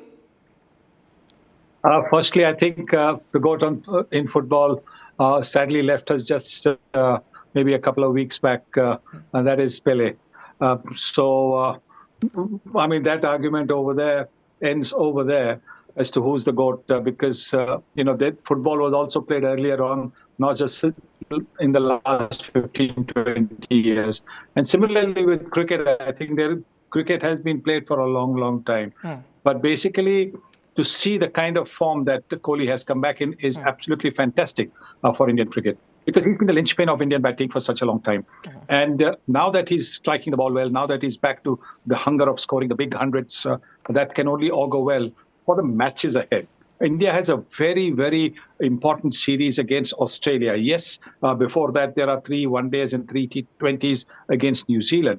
But I think the series against Australia is of prime importance. India needs to win 3 out of the 4 to be able to qualify for the World Test Championship finals. And for that, I think Kohli being in the kind of form he is good news for India. Right, Saibhai, the only reason I didn't consider Pele is because I'm not from that vintage, so I saw more of Messi. But I take your point, that yes, there was Pele, there was Diego Maradona, there was Lionel Messi. Of course, you've seen far more, football than I have, having seen some of these legends play as well. But just getting back on the subject of Virat Kohli, today he's made another record. He's entered the top 5 of most run getters in ODI cricket, gone past Mahela Jayawardene. That's a very, very elusive list to be part of, the likes dominated by Sachin Tendulkar, Kumar Sangakkara. That's where Virat Kohli has reached. It's a testament to the fact that he's been consistent over this format for so many years now. Yes, and look at the average. Look at the average. It's a fabulous average. He's got an average of about 59. That is tremendous, because if you have a look at all the others, their average is below 50, below 45, if I'm not wrong. And so it just tells you that difference of 13 runs, the average, 13, 14 runs, that just tells you about the consistency, because that is also an important aspect. You get to play so many innings, you might not always score runs, but when you have an average over 50, it means you've done well in more innings than otherwise. And that again is a tribute to what he has achieved. It's a fantastic achievement, no question about it. Having that kind of an average, being 5th now, and he's got so much time on his side. He's only 34. If his fitness and the hunger to play cricket remains, then clearly the sky is the limit. Not Auto Expo, then what is next at Ola? Can we expect more scooters coming up? I know there's a car that's been planned for 26, which of course I'll come to you later on. But could you also give us a sense what are the year plans and the outlook for the EV industry? So I think, as far as your question goes on Auto Expo, we have our own events, and I know, we host our biannual events where we launch our new products. So that's the platform we use to announce to the world on what we're doing. But this year, I think across multiple things. One is, of course, expanding our product portfolio is one of the focus areas. Second is going to be, as we had mentioned at the end of the year, a very strong focus into core technology and R&D and working on our own cells and cell technology, talent upgradation and across the world and sort of hiring great quality talent is the third objective. Making our supply chains more self-reliant is also one of the core objectives that we have, and that's also the objective that India should have for us to see. So I think we will, while there has been an inflection point in 2022, 2023 will be taking it further in terms of these 4 areas, and it's so that we can open the floodgates for EV adoption in the next few years. So I think a lot of work, of course, while it is exciting, a lot of work is pending, and that's what we're going to focus on this year. Right, you broadly mentioned a plan. Could you give us the growth plans in some numbers or figures or some targets that you have probably set? I think the only target that we have is that by 2025 we need to is our mission electric, which is 100% vehicles sold EVs, and we will have the dominant market share of that. But nothing specific in terms of numbers. I think the year has just ended, so yeah, let's just celebrate what's been there in December. No specific numbers, but a lot of products. Of course, 6 products by 2027 is something which we will be launching across multiple categories. That is something which we are clearly excited about and working on. So I think more focus is on products, R&D, talent, supply chain. I think numbers are a result of it, and we have seen that in the last 4 months.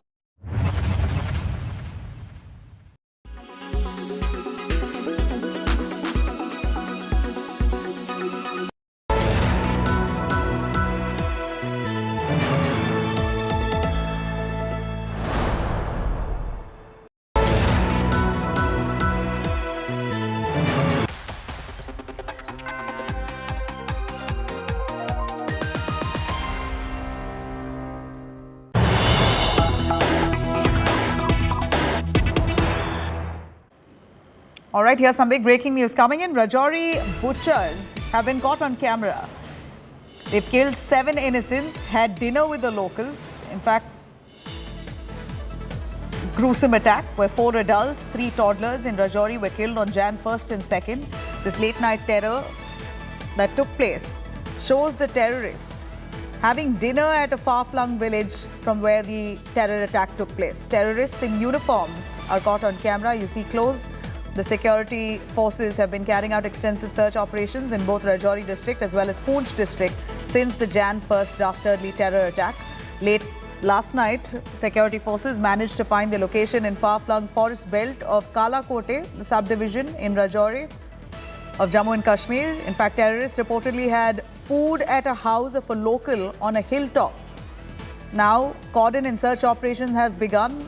They've intensified this investigation to try and crack down on those perpetrators. Security forces all in full swing, trying to hunt down those terrorists. Sunilji Bhatt joining us live. Sunil, we shudder to think that terror attack that killed toddlers, 4 adults, and we see in this footage here, the video very clearly showing that image, that these same terrorists had a very calm dinner the night before they carried out that heinous terror attack. And this was very close to Rajouri in Jammu, about a village close to a hilltop area where the village was located, not too far.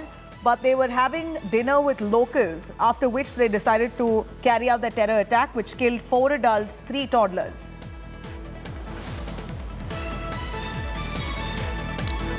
Well, Nabila, right since the dastardly terror attack that took place in Rajouri on January 1, the security forces have been carrying out intense search operation in both Rajouri and Poonch districts. And the terrain is very difficult, and that is why it's taking time for the security forces to trace the exact location of the terrorists where they are hiding. But late last night, the terrorists went to a local's house somewhere in the forest belt of Kalakot, and there, they had food, and then they fled from that spot. Now the security forces have intensified the search operation across that entire region, both in Rajouri district as well as in Poonch district, and similarly in Riyasi district also, because this district of Rajouri also neighbors Riyasi district. So this is a very difficult terrain, but the security forces are on their job. They are trying to ensure that both these terrorists who carried out the attack on January 1 in Rajouri are neutralized as soon as possible. They have got the first clue and the first picture, and sources have told us that the security forces have reached that particular place where the terrorists... Stay with us, Sunil. We also have former DGP SP Vaid of Jammu and Kashmir joining us on the phone line. Mr. Vaid, we are seeing the visual here, which is very disturbing. You have those terrorists eating dinner in quite a peaceful way at a village very close to Rajouri, where the dastardly terror attack took place, killing 3 toddlers, 4 adults. These terrorists there having dinner with the locals. What does this signify? See, number one, we should use this CCTV footage for identifying these terrorists, and it should be, I think, circulated so that the people all around in that area they are helped to identify such terrorists moving and hiding in these areas. Number two, involve the local people. Those who are involved in the manhunt of these terrorists need to take help of the local people, because they know the places where these could hide. And obviously, this footage showing they are having a peaceful dinner before this incident is quite disturbing, and it needs to be investigated further. It's a crucial investigating lead. I think the investigating agency should pursue. And yesterday's footage also shows rough location of the area, and I think it will help those involved in the tracking down these terrorists as early as possible. Right, Mr. Vaid, here we see that locals are feeding these people, I mean these terrorists, but of course we're still a little confused on whether the locals there knew that these men were terrorists or not. Could you establish from the CCTV footage here if they were in nexus? That part needs to be investigated by the local police, and whether it was voluntary or under coercion.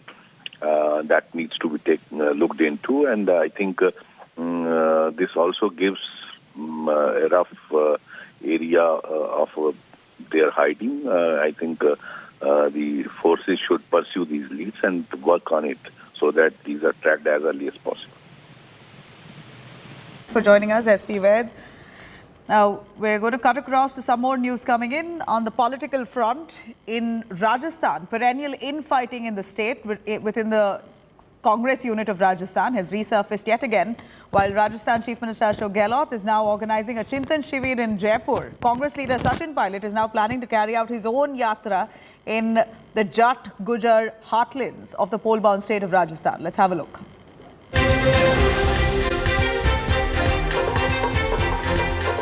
The bonhomie on display during Congress's Bharat Jodo Yatra seems to have been short-lived. While Rajasthan is going to elections this year, the infamous infighting within the Congress party has popped up again. Sachin Pilot, an aspirant to replace a defunct Ashok Gehlot as Chief Minister of Rajasthan, has been perennially in waiting. Pinning hope on Sonia, Rahul and Priyanka Gandhi, but his patience seems to be running out. Pilot has now turned into a Yatri minus the beard. From January 16, Pilot will address farmers and youth in a series of public meetings in the Jat Gujar heartland of Rajasthan. Pilot's move to embark upon a yatra has generated a lot of interest in the Congress circle and outside. While some view it as a pressure tactic, others dubbing it as an ultimatum to the Gandhis. This comes days after Sachin Pilot urged Congress party leadership to take a decision soon on the issue of leadership change in the state. I think Ashokji is someone who has vast experience. He's been on many positions in the party and in the government, and today also he is the Chief Minister of Rajasthan. I think it's unbecoming of someone with such experience and with so much of opportunity that the party has given him to make such baseless and false allegations. I think this is not the time for mudslinging. This is the time to work collectively to make sure that the Bharat Jodo Yatra that Rahul Gandhi is leading becomes a success. Sachin Pilot is a known rebel. Earlier in 2020, Pilot almost brought his own government on the verge of collapse by claiming over 30 Congress MLAs have pledged support to him. But the Gehlot camp is not sitting idle either. Dropping a not-so-subtle hint that he's not handing over the baton anytime soon, Chief Minister Ashok Gehlot is conducting his own Chintan Shivir in the capital city Jaipur for 2 days. Primary focus of the Shivir is to review the progress of schemes and budget announcement. In the past, Chief Minister Ashok Gehlot has targeted Sachin Pilot on several occasions. 7 साल के अंदर एकमात्र राजस्थान हिंदुस्तान का राज्य होगा जब प्रदेश Congress committee के अध्यक्ष को बदलने की मांग नहीं करी, ना सीनियर ने ना जूनियर ने। एक छोटी खबर नहीं पड़ी होगी किसी ने कि पायलट साहब को हटाना चाहिए प्रदेश कांग्रेस कमेटी अध्यक्ष से। हम जानते थे कि निकम्मा है, नाकारा है, कुछ काम नहीं कर रहा है, खाली लोगों को लड़वा रहा है। The task for the Congress Party's High Command is now cut out. To not allow Rajasthan to go the Punjab way. Bureau Report, India Today. Dev Ankur Vadhavan joining us for a little more on that. Dev, what an embarrassment for the Congress. Multiple attempts to try and pacify the two warring parties, Sachin Pilot camp and Ashok Gehlot camp, have absolutely failed, and elections just around the corner, and it seems like the Congress now are slightly worried if they are going to be able to come back to power with a situation like this at hand. Well, extremely crucial here in Rajasthan politics. This is 2023 and elections in Rajasthan, the assembly elections are about 10 months away. I can tell you that for Sachin Pilot now it's almost like a do or die battle politically speaking. Sachin Pilot is on stage right now. You can see Sachin Pilot accompanied by some of the Pilot loyalist camp MLAs, and he's there in Nagaur. This is Nagaur district of Rajasthan where we are right now, and a massive turnout has come out here to listen to Sachin Pilot. If the camera person pans the camera and show you the kind of crowd that has come out here, there is a massive turnout of farmers, of traders, small-time businessmen who want to listen to Sachin Pilot. This is an election here in Rajasthan, and several of these people, in fact many of these people who have come out here, genuinely feel that something has to change if the Congress has to repeat itself in government this year. In the last 20 years, the Congress has not managed to repeat itself consecutively in Rajasthan when it comes to government. You know, in the last 20 years, it's been either Ashok Gehlot or Vasundhara Raje who has held the reins of Congress, of the power in Rajasthan. And Sachin Pilot has tried convincing the party high command that, you know, a lot of enthusiasm has to be infused in the party workers if things have to change, and if the series of BJP and Congress coming to power in Rajasthan has to broken. You see all of these people who have turned out. The crowd out here is an estimated 50,000, which is a sizable, a considerable number, considering the fact that this is Nagaur, that Sachin Pilot is neither a minister nor the deputy CM nor the CM of the state, but still such a large number of people turning up to listen to Sachin Pilot. So it is quite apparent now that Sachin Pilot has decided to take the battle, the political battle of Rajasthan to the people of the state, and all of these people who have come out here, I have spoken with many of them, and they maintain that the Congress in Rajasthan will be in a fight if Sachin Pilot is made the Chief Minister of the state. Sachin Pilot, in fact, will be... And we see, Dev, thank you very much. In fact, we see what you're saying. Sachin Pilot there holding a huge, quite a massive outreach program there. Individually, he's doing this solo without the involvement of of Chief Minister Ashok Gehlot. Gehlot is conducting his own Chintan Shivir on the other end. So clearly looks like the animosity between the two has widened ahead of elections in Rajasthan. On that note, I'm going to slip into a short break. You could log on to indiatoday.in. You could also download our app for a lot more on this. But for now, stay tuned.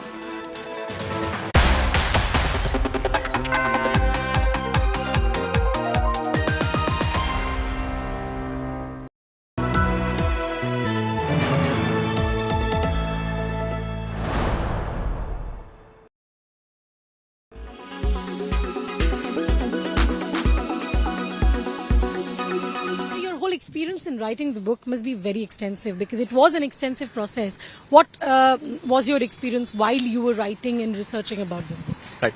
Thank you so much.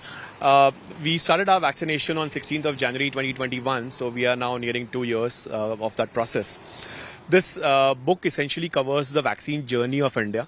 It talks about not just the vaccination, the administration process, but also how the vaccines were researched, developed, what roles different parties played, like the government or the industry. We also spoke about the bottlenecks which we overcame. How did we use the technology, like COVID, for example? How did we have the communication strategy? So this book covers the whole gamut, and it was a great experience writing this because it's a story of our national achievement. We bring forward what India has collectively achieved through these 2 years, and it's a very positive story about an Indian milestone. When this entire process was happening, we really saw a lot of internal criticism. COVID was not working for a day. There was criticism. There were criticism about decisions being taken. What does your book detail about how the decisions were being taken when such criticism was probably the driving factor in that backdrop? Right. The criticism were easy to have because it's such a complex process, and there was no playbook to handle this crisis. The decisions had to be made with limited information and also evolving situation because the virus itself was mutating. They were, of course, like when PM Modi spoke about this crisis, he always spoke about lives and saving lives and livelihoods. So you had to take a call where you cannot shut down everything infinitely, and also you have to, also save lives at the same time. So how do you balance the two objectives? And hence, while what looked very difficult in short term, like, how do we handle the crisis? How do we make the vaccines? The fact is, 2 years, if you look back in the hindsight, we actually did a pretty good job in terms of all aspects of the response, be it the health aspect, be it the financial management aspect, be it saving the economy. So again, the book really spoke to people who were involved in these decisions, and we bring that perspective as to how those decisions were made.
Whether you like it or not, Jallikattu is an issue that has sparked several heated debates across the country.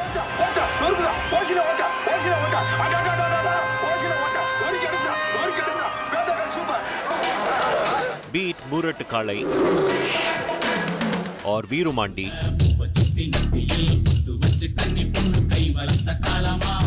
filmmakers have often used this traditional sport to further the narrative in their films. Murattukalai, which released in 1980, was probably the first film to depict Jallikattu on celluloid. The film told the story of two landlords, Kalyan and Jaishankar, whose enmity grows after the engagement of Jaishankar's sister with Kalyan.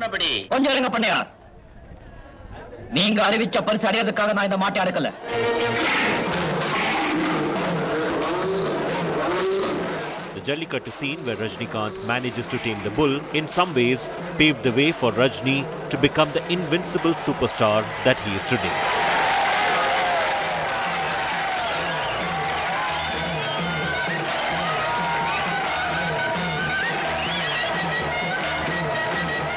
Cheran Pandian, directed by K.S. Ravi Kumar, became a highly successful venture at the box office.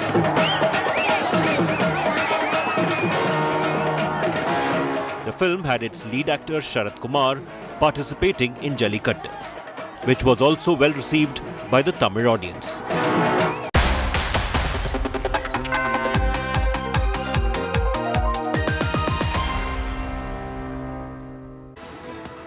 A very good afternoon. You're watching India Today. I'm Nabila Jamal. The headlines first. After ruckus inside the Delhi Assembly, Chief Minister Kejriwal hits the streets against LG VK Saxena. Leads the protest march to the Delhi LG's house, accusing him of trying to block schemes initiated by the Aam Aadmi Party.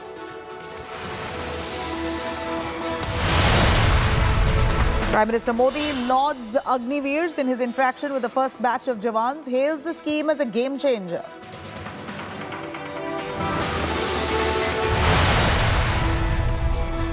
Now, an all-important BJP executive meet focused on state polls and 2024 election strategy.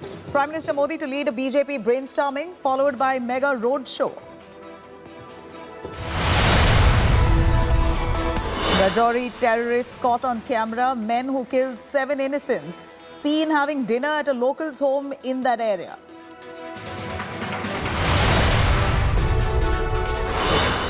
And Bribegate Nataka explodes in Karnataka. Chief of contractor's body makes an explosive claim, says that he paid 90 lakh rupees to top BJP MLAs, has proof for it. After Golden Globe for Natu Natu, another global laurel for Rajmouli's RRR.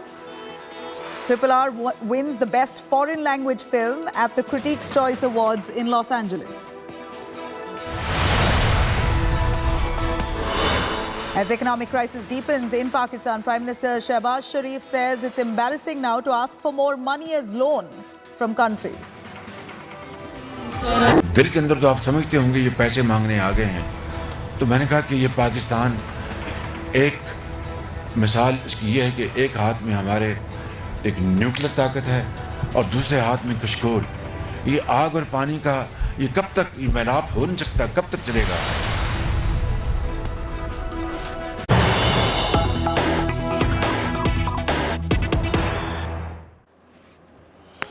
All right, now an FIR has been registered for use of derogatory comments on Virat Kohli and Dhoni's daughters. The Delhi Women's Panel Chief, Swati Maliwal, has sent a notice to Delhi police over inappropriate comments that were made on social media platforms on these cricketers' daughters. The cops have now started investigation against Twitter accounts that posted derogatory comments against Vamika Kohli, Virat Kohli's daughter, and Ziva Dhoni, Mahendra Singh Dhoni's daughter. In fact, both little girls, they received much hate on social media platforms. People there saying all sorts of, making all sorts of comments, which now the women's chief in Delhi have taken note of. An FIR now has been lodged for all these derogatory comments made on Virat Kohli and Dhoni's daughters. Delhi Women's Panel Chief Swati Maliwal sends a notice to Delhi police over this inappropriate comments being made on social media platforms against these cricketers' daughters. Cops have now started investigation against the Twitter accounts that had posted such derogatory comments against Vamika Kohli and Ziva Dhoni. In fact, a lot of hate messages, a lot of cruel threats that were issued on social media platforms like Twitter.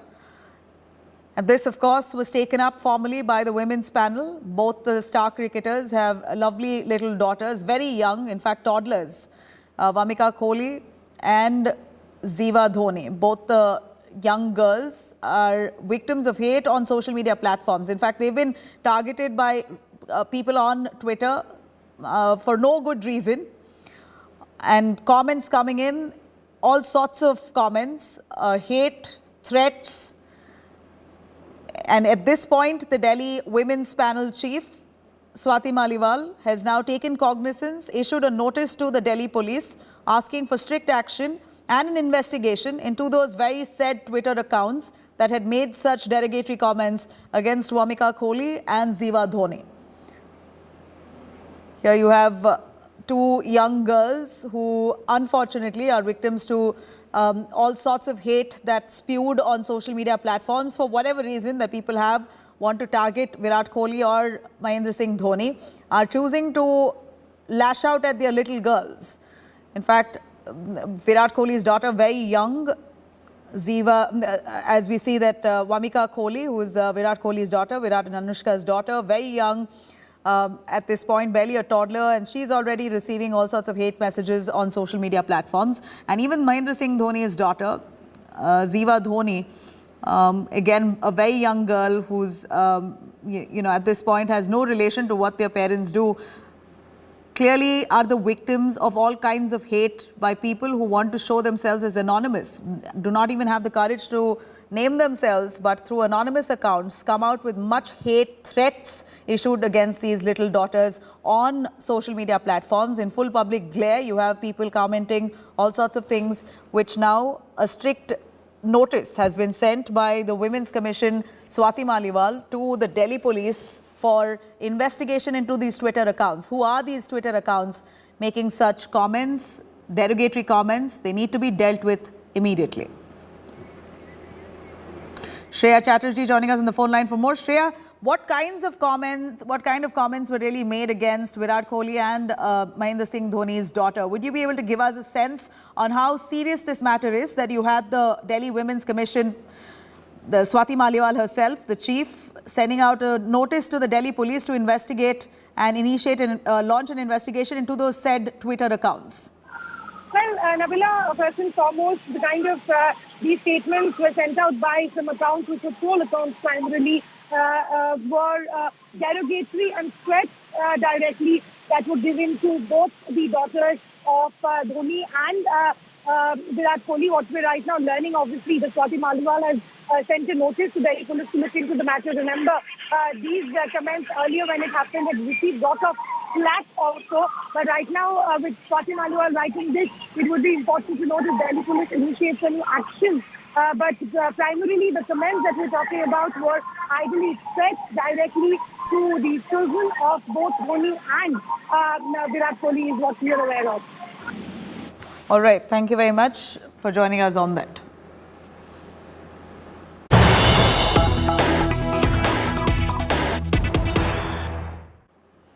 All right, cutting across to some breaking coming in from Kerala. A half-empty stadium, cricket stadium, that was seen yesterday for the third ODI between India and Sri Lanka, held at the Thiruvananthapuram Stadium. The cricket stadium has sparked quite some row. In fact, this comes in the light of Sports Minister V. Abdur Rahman, who earlier made a controversial comment and said those starving need not watch the game. He made this remark while he was questioned over why entertainment tax was so high as 12%. It was increased, in fact. The opposition leader, V.D. Satheesan, in a statement said Sports Minister should not again question the self-esteem of Malayalis. He wrote on Facebook that Sports Minister said that those who are starving should not come for the game. This is insulting Malayalis. All right, I'm going to quickly cut across to Sambit Patra of the BJP holding a press conference. Let's listen in. कि जो name plate इत्यादि भी हम लोग इस्तेमाल कर रहे हैं, ये भी जूट का बना हुआ है, यह भी इको फ्रेंडली तरीके से निर्मित है।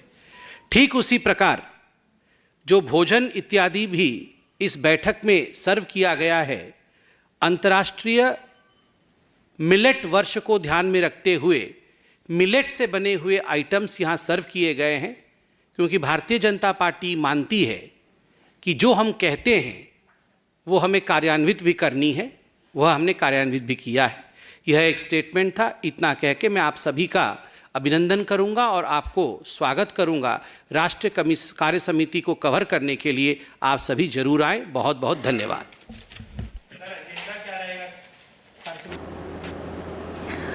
Here you have Sambit Patra of the BJP holding a presser on the significance of today's rally. It appears Prime Minister Modi, in just a little while from now, will be carrying out a massive road show in the national capital. In fact, this comes as part of BJP's two-day-long national executive meeting that begins today.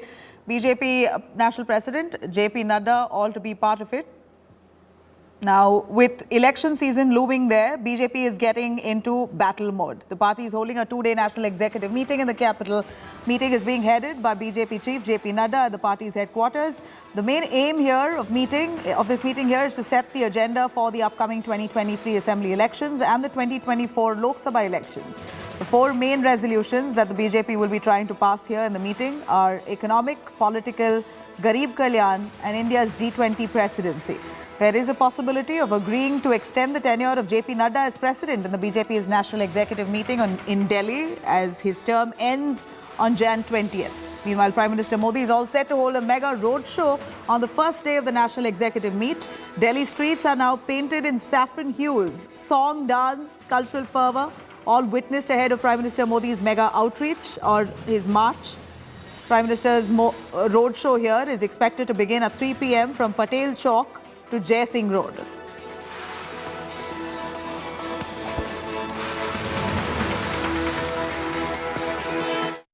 हमारे एजेंडे अगले आने वाले चुनाव रहेंगे जो इस साल में चुनाव हैं और 2024 की तैयारी। नड्डा जी के टेन्योर को लेकर भी कोई चर्चा? मुझे लगता है ये विषय भी छोड़ देना चाहिए क्योंकि ये पार्टी का अंदरूनी मामला है, हम अपने आपस में तय करेंगे।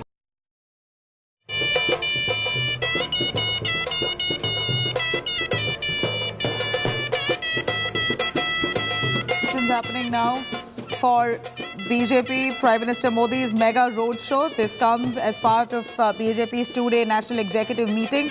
All the works on the agenda, starting from the 2024 2024 Lok Sabha election strategy, all that is going to be drawn out as part of this two-day national executive meeting. Prime Minister Modi himself holding a huge roadshow from Patel Chowk to the Parliament Street. In fact, already vehicular traffic movement is likely to get affected and deviations have already been arranged. Let me quickly cut across to Rahul Gautam joining us live. Rahul, Prime Minister Modi to flex in the national capital Delhi as part of the two-day BJP national executive meet. Modi is all set to take a road show in the national capital. This bears huge significance as the BJP now plans out on its agenda 2024 strategy. And JP Nadda possibly continuing as the national president. His term ends on the 20th.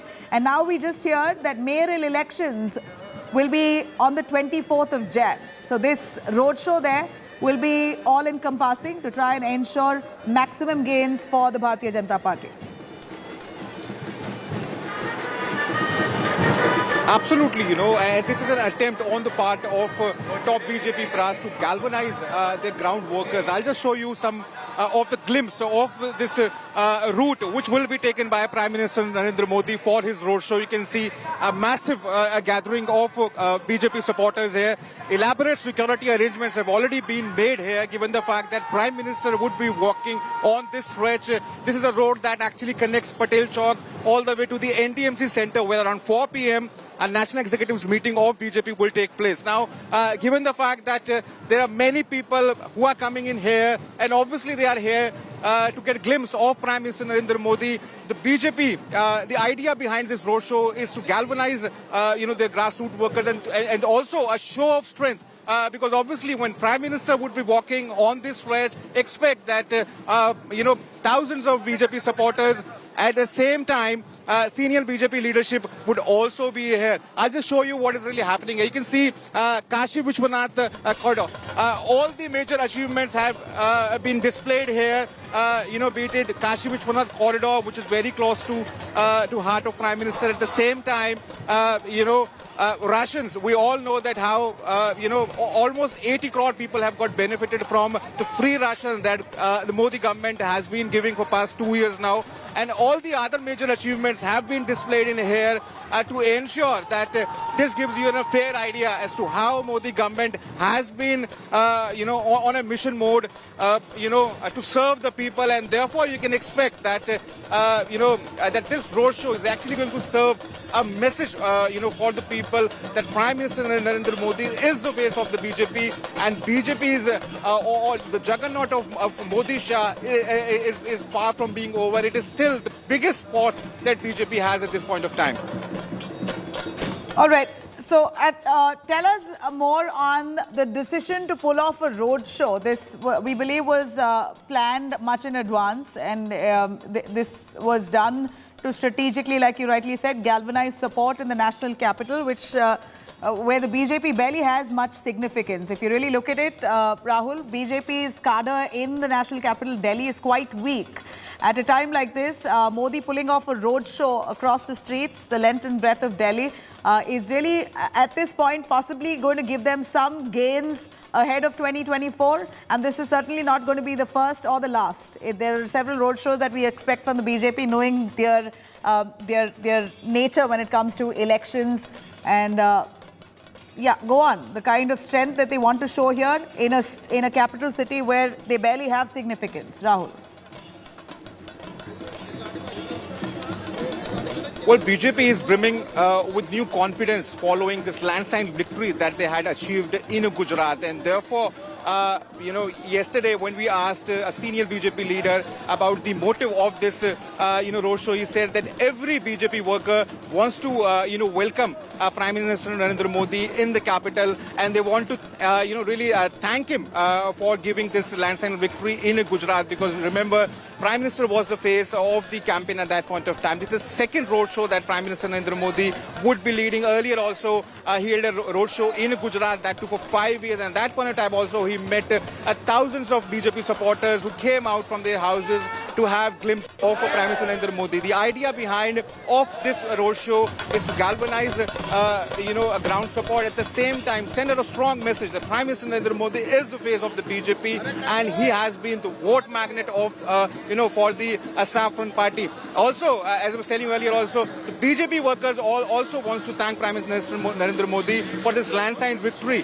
that they had got in Gujarat. So, in a nutshell, BJP, is putting this roadshow as a mega show of strength. At the same time, Prime Minister would also be meeting common people on this stretch. You can see these are not just ordinary BJP workers who have come here.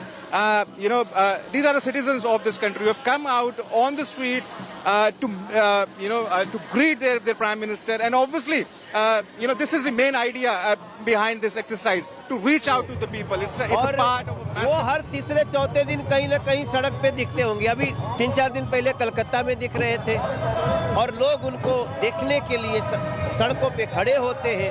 आज दिल्ली का सौभाग्य है, तो इस सौभाग्य को हम लोग आज ले रहे हैं और राष्ट्रीय कार्य समिति में हम इंतजार करेंगे आज के उनके संबोधन का. निश्चित रूप से आज और कल में यहाँ भी कुछ खास आएगा.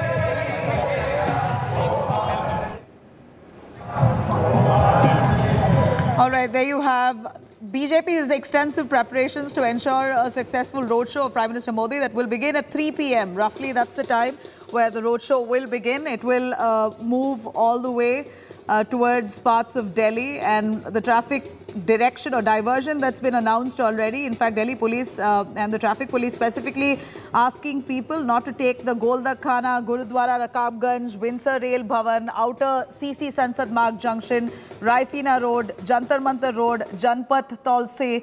These are the areas to avoid preferably. Aishwarya Paliwal is in fact right there. Aishwarya, it's going in the national capital, Delhi. Prime Minister Modi pulling off a massive roadshow at 3 p.m. Various themes that they want to touch upon. Of course, good governance to begin with.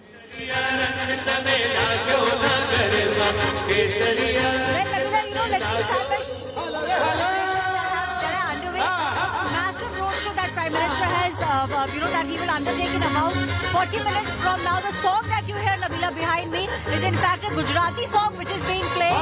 This is just at the beginning of the road show. So the place where I'm standing, Nabila, just to tell our viewers, is the Sardar Patel Chowk, and the PM will start moving from here inside. The distance is barely 500 meters, Nabila, but let me tell you, the preparations are all underway. The entire area has been cornered off. The dance, the music, and not just Gujarat. In fact, there are setups which have been made from different parts of the country. Various states are here performing. We have Punjab which is performing. We have Gujarat which is performing. We have Bihar which is performing. We have Uttar Pradesh which is performing. And the people, the clapping that you are seeing, the Bharatiya Janata Party flags. So a lot of enthusiasm being shown. The dance and the music that you see behind me. This is just the starting when it transforms. The security Nabila on the other side, the Fortuners that you are seeing, all of them in place. A lot of people wearing the saffron flag, the orange saffron flag that you see. The people wearing, supporters are all ready, waiting for the PM to come.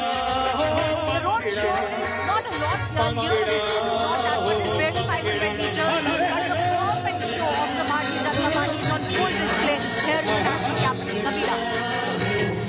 All right, Aishwarya tells us there's Gujarati music playing on the streets of Delhi. Aishwarya, this is almost trying to portray the massive landslide win of Gujarat for the BJP under the leadership of Prime Minister Modi. That's more or less what they want to project right here in the national capital, Delhi as well. This is a moment of pride for the BJP.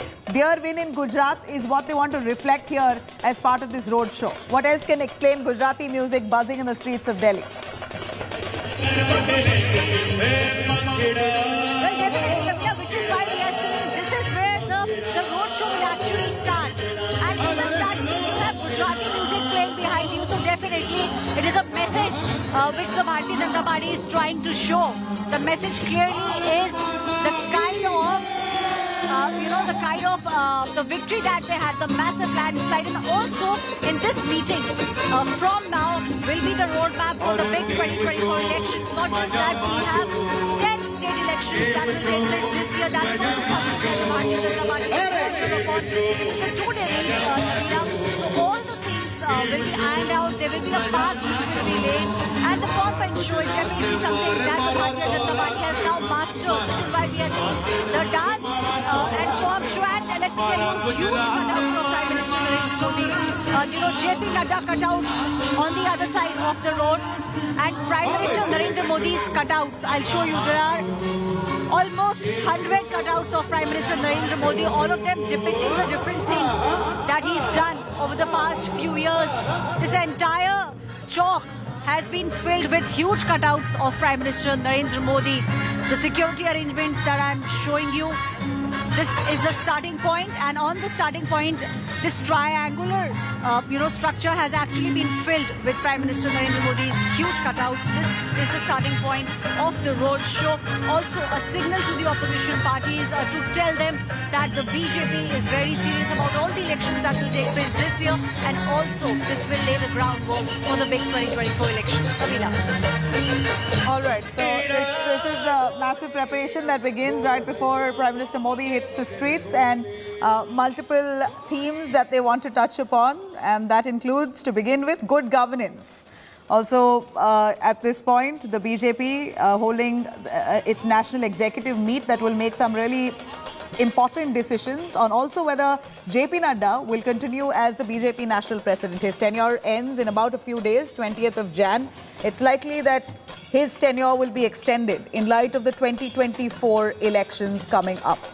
Now, this is a state, the national capital, where BJP has barely any significance in the sense of the BJP's grassroots cadre in Delhi is relatively quite weak. At a time like this, a huge road show will possibly galvanize all the BJP workers on ground to try and gear them and, of course, boost them, motivate them ahead of also the mayoral election that's now coming up on the 24th of January. Aishwarya, would you want to say that mayoral election also that will now be in sight for the BJP?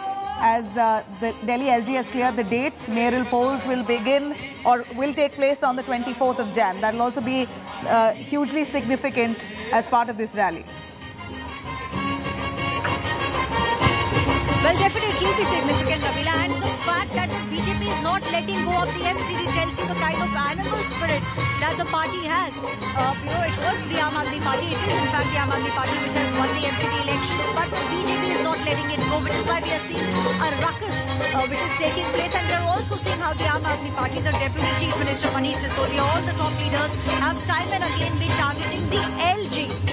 Nabila, just cutting to you, showing you the security arrangements that have been put in place. Just the final checks, Nabila, taking place here. Just before the PM is supposed to arrive, we believe the Prime Minister will be reaching in about half an hour. Prime Minister Modi's is old visual over. The mayor elections is also something.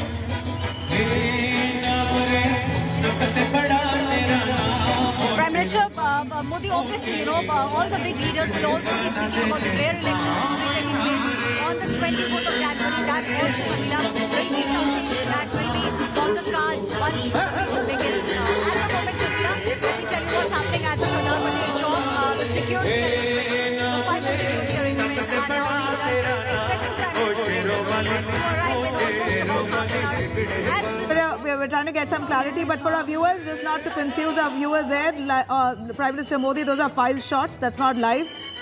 Those are shots that of his previous road shows. Prime Minister Modi is all set to roll out his rally, a road show in Delhi at 3 p.m. So 3 p.m. onwards, we're going to bring to you live visuals of Prime Minister Modi in the national capital, Delhi. Aishwarya there, Rahul Gautam as well, our reporters along the streets of Delhi, bringing us a lot more in detail of this massive road show held by the BJP as part of their national executive meet. Rahul Gautam also joining us. Rahul, a quick word from you on the theme of this road show.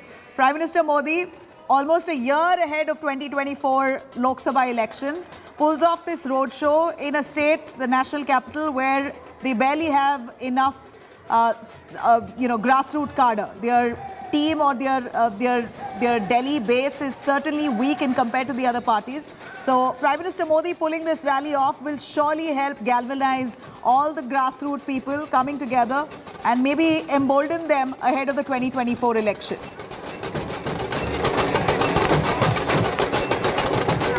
Well, this roadshow of PM Modi is akin to BJP sounding poll bugle. Now, I'll just show you some of the visuals here. You can see there's a video which is being played on this big TV screen. And in this video, you can see that how Prime Minister led the campaign in Gujarat, and how you can see these are the visuals, of the campaign of Prime Minister Narendra Modi and BJP in Gujarat. And obviously this is being done only to thank Prime Minister Narendra Modi, on the behalf of BJP. Now I'll just show you and get some word from these BJP workers who are here. आप मोदी जी के लिए आए हैं? मोदी जी के लिए आए हैं?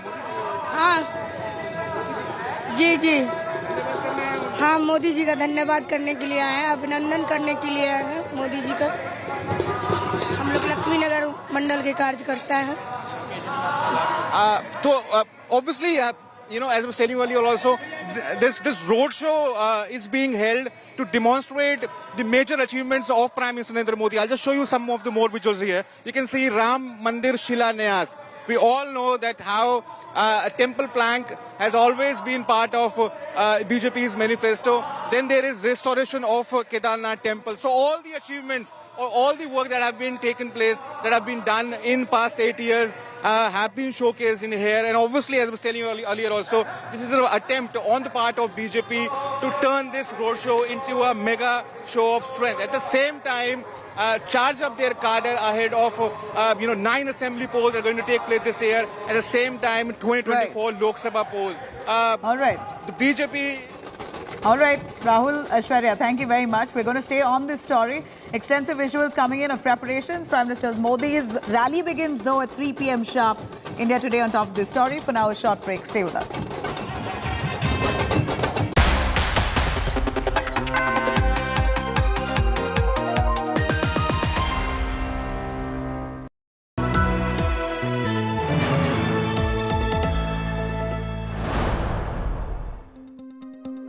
News is about putting people first.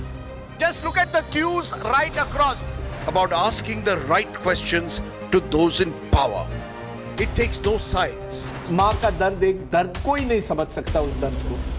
It reveals it heals. Angry people came out on the streets. Is this the kind of justice system we want in this country? News is all heart and no hatred. Bilkis Bano आज क्या कहना चाहेंगी आप? हमारे साथ जो हुआ है किसी के साथ भी नहीं होना चाहिए. Experience the news. With me, Rajnath Singh, only on India Today.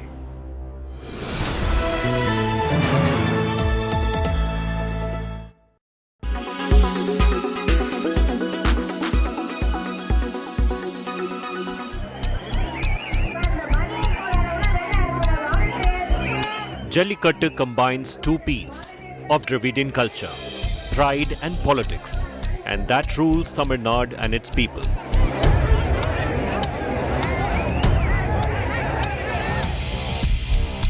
Bull rearing of finest quality for this festival is about showcasing the quality of cattle, the breeding skills of cattle rearers, the centrality of cattle in an agrarian economy, and the power and pride they bring to farmers. But in the middle of all this lies another truth of animal abuse and death and severe injury sustained by both the beast and man trying to tame it. Nearly a decade after the ban on training and exhibition of animals was imposed, Jallikattu faced its first hurdle in 2007.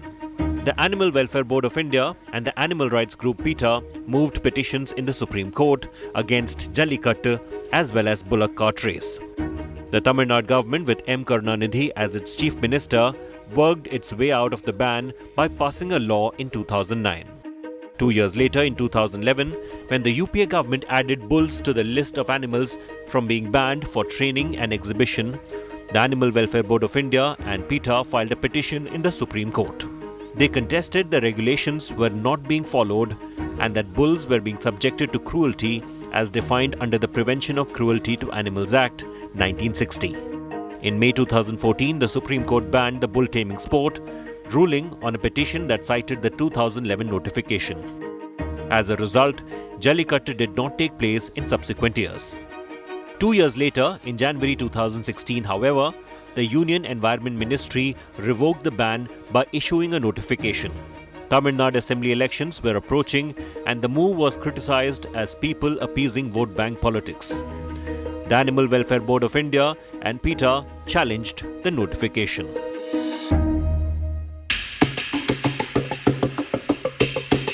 An year-long court battle got people of Tamil Nadu riled up, and in January 2017, the famous Marina Beach uprising happened.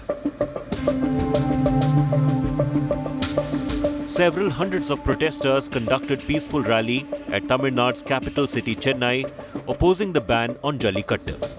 Tamil superstar Kamal Haasan and Rajinikanth spoke in support of Jallikattu.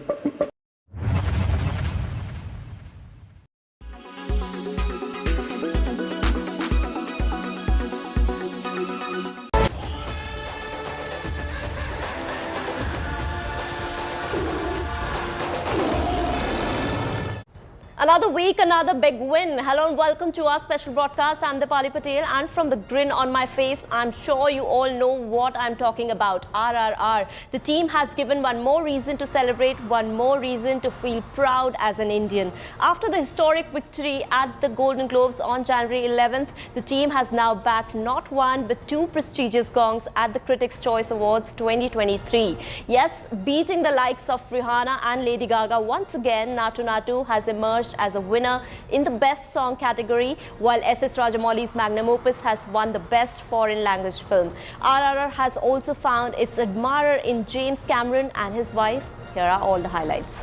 And the Golden Globe goes to Natu Natu, RRR. This is the first nomination and first win for this writing team.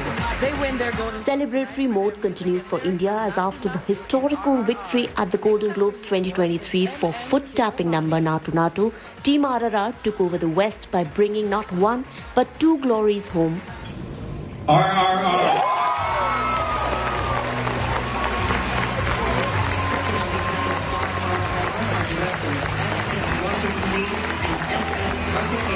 At the 29th Critics' Choice Award in Los Angeles. Thank you all the critics. On behalf of my choreographer, lyric writer, my singers, my programmers, and of course, my director. That's right, it was an evening to remember as filmmaker S.S. Rajamouli picked up awards for Best Song and Best Foreign Language Film despite stiff competition, and what's even more admirable is the fact that he ensured he thanked all the important women in his life and also chanted Mera Bharat Mahan during his acceptance speech. To all the women in my life, my mother, Rajanandani, she thought school education was overrated, and she encouraged me to read comics and storybooks, and she encouraged my creativity. My sister-in-law, Srivalli, who became like a mother to me, she always encourages me to be the best version of myself. My wife, Rama, she's a costume designer of my films, but more than that, she's the designer of my life. If she's not there, I'm not here today.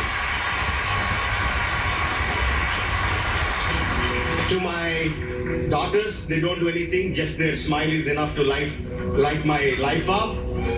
Finally, to my motherland, India, Bharat, Mera Bharat Mahan, Jai Hind. Under the Best Song category, RRR's Natu Natu was competing with Lift Me Up from Black Panther Wakanda Forever, Hold My Hand from Top Gun Maverick, Carolina, Where the Crow